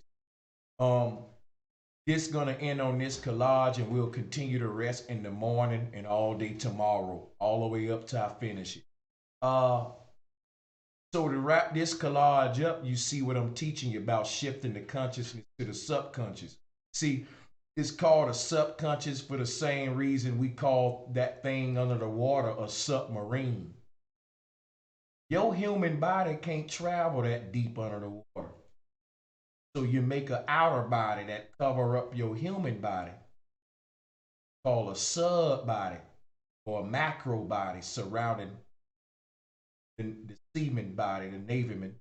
They can get on that submarine, go deep as they want in the ocean. So when you dream, we're going into the dark, deep depths of the primordial sea, to the multiverse. And the submarine that we're using is the human chakra system. So if you look in this image on the left, I'm showing you how your chakras are light bodies, and each one is its own UFO saucer. Now, the higher you go, the smaller the UFO saucer get, because what you're doing, if you slicing a diamond from top to bottom into slices, that's what the chakras are. Smaller slices will be at the top and bottom, and the bigger slices will be in the middle, the heart chakra. The heart chakra will be the biggest slice. If you slice the onion up, the middle slices will be the biggest, and the heart chakra, right? Let's learn now. We got the end on what Christ consciousness is all about, because now we're gonna learn about the heart chakra. Let's talk about it. All right, you can read along with me. The heart's electromagnetic field by far is the most powerful rhythmic field produced by the human body. And remember, your heart makes a sound vibration that vibrates the ethereal realm around your body. People, this is if you're a submarine in the ocean, this is your radio signal to talk to the real you on the surface. Because it's not the you right here under the water. So let's read this. It's by far the most powerful rhythmic field produced by the human body. Not only envelops every cell of the body, but also extends out in all directions into the space around us. The cardiac field can be measured several feet away from the body by sensitive devices, like I told you, so this is real stuff. Research conducted at IHM suggests that the heart's field is an important carrier of information. Now, what information is the heart carrying? The conscious spark of what you are. You see, you exist as a dark half and a light half. And where the two meet together, we call it the heart chakra. And since the light body and the dark body is trying to occupy this same space called the heart chakra, the heart chakra is what the pole star is. It becomes hyperbolic. That's why the heart is beating like that. The heart is beating because there's a war going on. Fighting is beating, two people beating each other. What you got is all the upper etheric energy, meaning the upper chakras, canceling out with all the bottom chakras. The bottom chakras is trying to go up. The upper chakras trying to go down, because all the information is trying to basically trying to go down into the crown and out through the root. But the earth, the outside experience, is constantly trying to enter the root to influence you. So the outer world is entering you and the inner world is exiting you.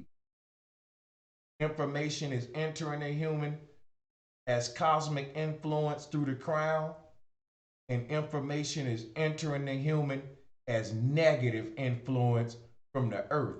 All of that coming from the bottom and through the root, red chakra. All of the twerk shit, sexual vibrations through the sex chakras. That's the influence of information that's coming in from the world, man's world, the earthly shit, physicality, manipulation. But you learning how to create your own experience by manipulating the elements on your own, with your own vibration. Only the cosmic influence can make you create original ideas that ain't influenced by the earth. But since ain't no one being influenced by the cosmos no more, everybody act the fucking same. Everybody is a damn copy and talk the same. Ain't nobody who they really are, because everybody receiving their influence through the root information that's coming in from the world.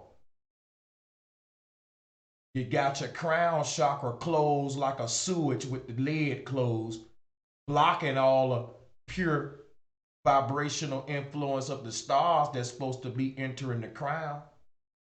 Now, in the real world, we would be receiving information, pure information, influential from the stars to influence what we are, unbiasedly, just pure influence to influence your own potential. That'll come in through the crown. And 50% of information will be coming in from our village. And in the village, it was healthy information before TVs and shit. So it was okay to put in that earthly information, but today it ain't okay. So now we got to cut the goddamn root chakra and replant the tree. And that means now we get back reconnected with the earth and we pull in information in the form of natural information, studying the plants, the animals, turning the TV off, turning the twerk videos off, because it's all sets. But if you learn how nature creates sets to create things going on an electromagnetic level, as opposed to just dumb it down to twerking and all that, then you get the true influence of the root chakra being planted to the ethereal true source of all knowledge being the earth. The ground can teach you something. Study a blade of glass. Excuse me.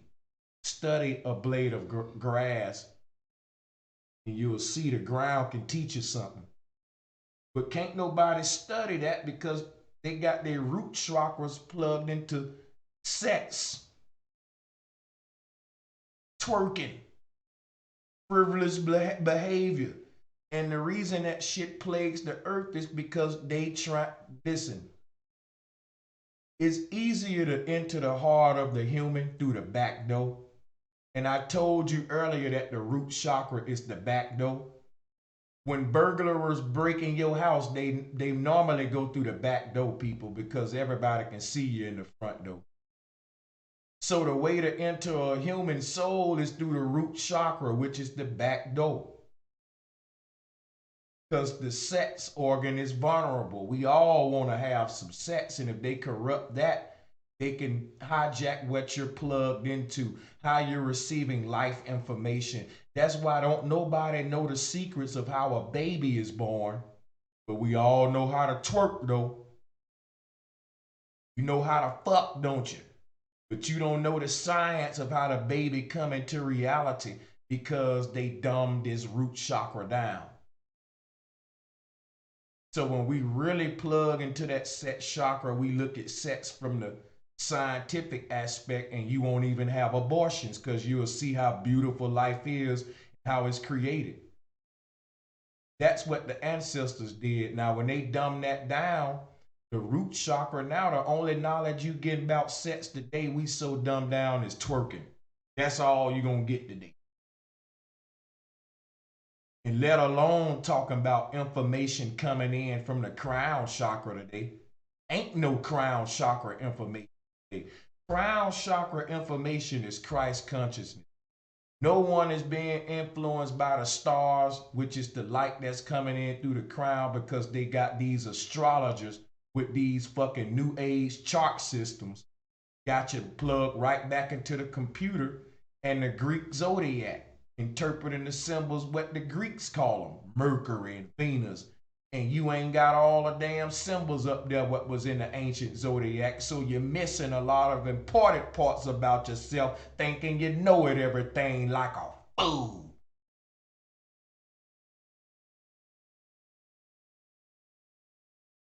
Talking about you giving ancient African shit, but when you're talking astrology, you using Greek symbols and Greek names. Get your shit together. You ain't going back to the ancient world like I'm doing. Now, true astrology is numerology. It's not as complex as these guys making it. You don't need astrology to try to tell you and predict shit and tell you about yourself and all that when you start being yourself. Astrologers don't do nothing but tell people about themselves, try to predict the past, future. But when you start literally living in your own reality and being yourself, you won't need a motherfucker to tell you about yourself because you'll be yourself.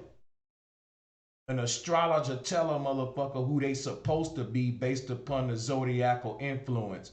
But they don't got the real zodiac, and what the astrologer end up doing is influencing the person themselves to be this fictitious template that they fucking saw on some chart site online. Type in your information and they pull up your template telling you who the fuck you supposed to be. But when you truly are who you supposed to be, you won't need these charlatans, these charts and these templates, because you'll be living who you are and won't nobody be able to tell you who the fuck you are. So you get in tune with your own reality, realize you at the center of your own universe, and you will become in alignment with the stars, and the cosmic influence will pour into your crown chakra, just like you see in this image, and flow through your body if you don't got the lid closed. Because if you close that top opening up, then you're not being influenced by the stars. You're being influenced by Christ or Allah. When you look at all of these folks, they zombies. They're not unique. They're all copies of Christ or Allah because they closed their crown chakra and allowed some God to occupy that dark space of themselves. So they're not themselves. They're just copies of Christ or Allah, and they will do the will of those gods even if it's detrimental to who they really are. So a Muslim will blow themselves up for Allah because they're not themselves. If they was themselves, they'll love themselves and wouldn't blow themselves up for some God outside of themselves. But when you close that crown chakra and you're not influenced by the true light of the cosmos to influence you to be who you supposed to be, you'll be everybody, everything else but who you supposed to be. And you'll be whatever religion wants you to be, every Masonic school wants you to be, every rapper wants you to be, every preacher wants you to be, every woman wants you won't be who you want supposed to be. Listen to some of these niggas talking, you can tell who their favorite rapper is. Nobody being influenced by the true light or the stars no more, coming into your crown chakra, making you, influencing you unbiasedly to be what you supposed to be, manifesting your own potential that's already in you. That's all that crown chakra energy does. That's all that Christ energy is supposed to do. Not make you no follower, no worshiper, or no dang on white God. Make you understand the God within yourself, surrounding yourself. So getting into religions and all of that is closing your mind. And when you close your mind, that's exactly what you're doing. That top opening on this human biofield is the mind. But what comes into the mind manifests at the heart, people. You manifest your reality with your heart. You're living out the desires of your heart. That's what nature is creating for you. You're making your reality from the inside out based upon the heart. And the vibration of the heart is based upon the influence of what's coming in through the crown. Now, if you ain't got the crown chakra open, what's happening is you only got information coming in through the root chakra being influenced by the outer world, and then the energy traveling up from that bottom opening and out of the top. You backwards as hell. The energy is supposed to come in from the top and manifest your will out to the world, out the bottom. But when you ain't manifesting your will, it's because you got somebody else energy coming to the into that bottom cone, into your root chakra, manifesting they goddamn will out the top of your damn brain, out of your mind.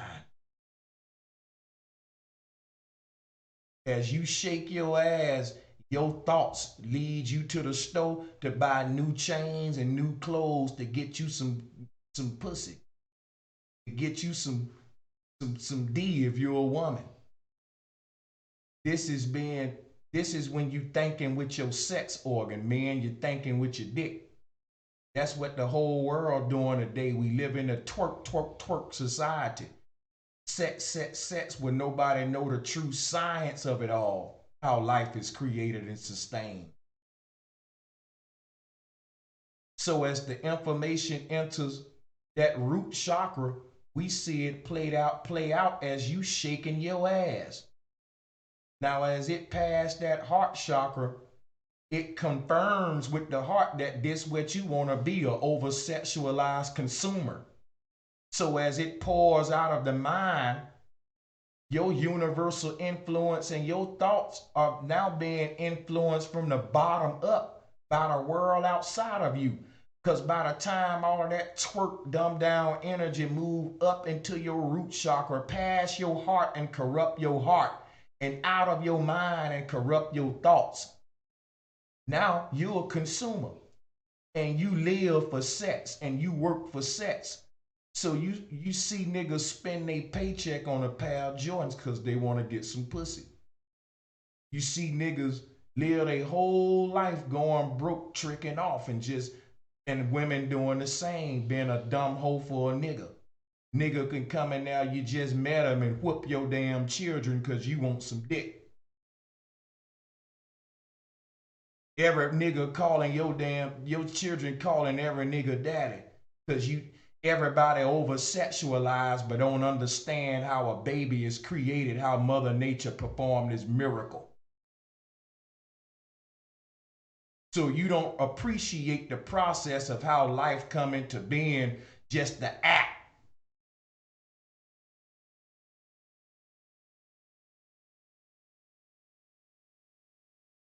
So because of that, we in a backwards ass world where the influence of humanity is coming in through the damn root chakra and out of the mind. So when they say, boy, you out your goddamn mind, the whole world is.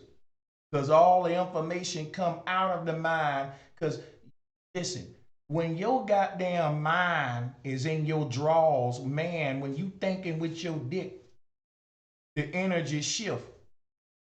So if you think of this little hourglass shape in the middle of the energy, in the middle of the field as an hourglass that's flipping around. Yeah, when you thinking with your sex organ, the mind shifts to the sex organ. And the energy starts to reverse to where now you're receiving energy in through the root and you out of your damn mind. That's why when you fall in love, you go out your damn mind, man. You literally be crazy in love because now you got balance of that energy flux. When you get with a significant other and you're no longer a single human just by yourself, as a single human, you got influence coming in through the crown and out the chakra. That's it. You know, you manifesting your will outward. But when you meet somebody, y'all become one. A highway is formed in both of those chakra systems. Whereas it was a one-way energy flow, each human now becomes a two-way road where cars can go up and down each side. So it's a one-way road when you're single. Energy comes in through the crown and out the root. When you get with somebody, get married, y'all become one. Y'all Taurus energy is tied together. So their energy enters your root chakra and come out of your crown chakra and back into their crown chakra. Same with yours. So y'all two Taurus fields connect like two sets of, if you think of handcuffs, that's how y'all look. When you look at a married couple, when you look at their aura and they sit next to each other and they've been married for a long enough time for their spirits to connect, you don't see one aura field. Now, if two strangers sit by each other, you can see both of their individual aura fields. But if a married couple sit next to each other, you see one big aura field with two bodies in it. It looked like a handcuff set. So it looked like police handcuffs because you got two circles. And that's because they both bonded together. Man with the woman. They become cuffed together. And the two hands become cuffed. Those two hands is what make the baby. Two DNA 50-50. make you another baby. So each, but you know, the man and the woman gotta make a spiritual bond to make the best baby. Otherwise, he'll get her pregnant and the baby won't be right. So you notice that people that's been married a long time, they have healthy children. If you know, granted, if they ain't got no health condition. That's why they tell you that healthy children's got a mom and daddy in the household. All right. So a couple that's fully connected spiritually, their two electromagnetic energy fields become one. Now, when they ain't around each other, they just stretch the energy field. I know what you're thinking. Well, when he go to work and I go to work, you know, are we still two bodies in that one field? Yep, you are. You just stretching it. No matter how far you go and how far she go on the earth, that electromagnetic field that y'all bonded together to be in love will stretch and you will always be in love. This is why they say you are in love, because when those two humans connect and become one, what becomes one is the electromagnetic field around them. So two humans that are in love will be inside that love no matter how far apart they are, because they share in that one field, and no matter how far away they move the body, they'll stretch the field. So they'll still be able to communicate with that field from far distances. It'll be like a soldier that's married to a woman and he go off to duty to fight a war, and he laying up one night in the bed in the battlefield, and he just, his wife popping in his mind. Next thing you know, he get a phone ring and she say, babe, I was thinking about you. And he say, wow, baby, I just thought you up because I was thinking about you too. Why did they think each other up? Because the electromagnetic energy field is still one. No matter how far away the husband is from the wife, they inside of that energy field. So when he thinking about her, that thought fills up that energy field and finds her way on the other side of the earth. And it do it in like a second, because the etheric energy is the fastest. Thought energy is faster than light. A thought is faster than light. In fact, is, you know, it's like, it's instant, it's etheric. So, but when you're thinking of her, if that thought is powerful enough to where the vibration uh will fill up that, because it depends on how far away she is. You see, you stretching that energy field. If she right in your face, you ain't really thinking about her, you're experiencing her. But when you're thinking about her face when she ain't around, the more you want to see her and just touch her, it's a vibrational frequency that's coming from your heart. Since both of y'all in this same electromagnetic energy field, it'll be like if you in the bed and she in the bed, if she move, you can feel the bed move. If she snatch some cover, you can feel the cover move on your end. So by y'all stretching this electromagnetic field, no matter how far away the couple is from each other, they connected by Christ consciousness. And this is what engulfs everything. So they say we're in love. And once they're out of love, that means we're no longer sharing the same electromagnetic energy field. Uh, you know, I've outgrown you, you've outgrown me. We're no longer connected. So those handcuffs break apart, and he be back in his little energy field and she back in her energy field. They say we getting a divorce. But if they fall back in love again, if you can look at this thing on the ferrocell magnification, which we'll do in the next series, you can see the human auric energy reconnecting. And as they go out to eat and spend days and days and get reacquainted, the orbs reconnect and become a number 8 again. There they are back in love again, two humans in the same electromagnetic field. In love is two humans sharing one electromagnetic field. No matter how far away they go, they stretch that field. And when one think about the other, that thought vibrates that field. It's like a ring on a telephone call is a vibration. Your phone go to ringing, but that telephone vibration is just a second vibration of the thought vibration. Because the soldier far away going to war, missing his wife, going to sleep at night, he longing for his wife. He wish he can hold her right there. And that feeling is vibration. And since him and his wife share the same electromagnetic energy field, she can feel him vibrating that energy field. So she started thinking about him. And she said, you know what? Let me call this butt up. And when she call you up, you be like, yo, I was just thinking about you. This is how the ether work. This is what Christ consciousness is. So when all of the ancients existed and they existed in the state to tap into Christ consciousness like you see in the collage in front of you, we communicated with the Holy Ghost. They call that speaking in tongues. But speaking in tongues is not opening up your mouth. It's speaking in the serpent tongue, which is the thought wave.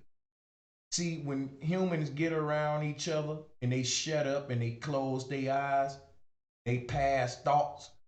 You don't pick up the thoughts at first, it take practice, but after a while, two people can become telekinetic with practice. If you and your woman spent months meditating hours together, trying to pass thoughts to each other, y'all eventually succeed at telekinesis. See, this is what we was doing before we was spending months trying to invent telephones. We was spending months tapping into the ethereal sea, passing thoughts through that ethereal sea. We got to get back to that, folks, because the cell phones getting slimmer and slimmer. And what's going to happen is the cell phone's going to get so small, it ain't going to be a cell phone. They just going to be implant chips in you to call each other. And that's reverse technology because the chip is already implanted in you to call each other via thought vibration. Now they trying to recreate it into a robotic form where the future cell phones is going to be, it ain't going to be a telephone. It's going to be a telekinetic device that they implant in the in the brain. But nature already created that. All we got to do is relearn how to use them organs. Because that's what the pineal gland is. Receiver, sender of information on the ethereal level. All right, so all of this, what I'm telling you, is ancient technology, ancient spiritual tech that transcends physicality with the spiritual realm. All right, because the spiritual realm exists in the same space as this one, and we can actually pass information through. So if you think of how much information can be stored on a little hard drive, think of how much information can be passed in 1 second via telekinetic transmission. Wouldn't be no need for computers, people. Wouldn't be no need for all the corporate dumps and landfills and gadgets and people having to recreate technology every year and landfills full of cell phones and beepers because we keep recreating the same technology that nature already put within the human. You're sitting in the car with your cousin. You think of this new song that's out because, man, it's just ringing in your head and you love that thing. Next thing you know, you ain't even singing the song, you just thinking about it, and your cousin start blurting out singing it. And you say, damn, man, you must have put that thought out of my head. They did. Because if you was thinking of it loud enough without opening your mouth, then your cousin's thought aura picked up on that vibration. He just said it before you said it. You literally passed your thought through the ether. He said it before you said it. So we was communicating like that before telephones. We was conscious that we was doing it. So people thinking the ancestors didn't have the technology we have, They were smarter than us, so they didn't have to make the robotic forms. They tapped into the technology within themselves. That makes them greater than us. Makes us the doggone Flintstone cave-like people. So I'm gonna leave y'all with this because this is just an introduction to a series where I'm gonna be showing you why learning about the true origin of Christ before he became some dude on a cross that bled for the sins of the world, you'll see that this bleeding that they're talking about is really not a bleeding, but a seeding. And that seeding is happening at the North Pole right now, where the present moment is being grown, seeded, right now, stirred, created by that etheric wind spinning, seeding reality in existence.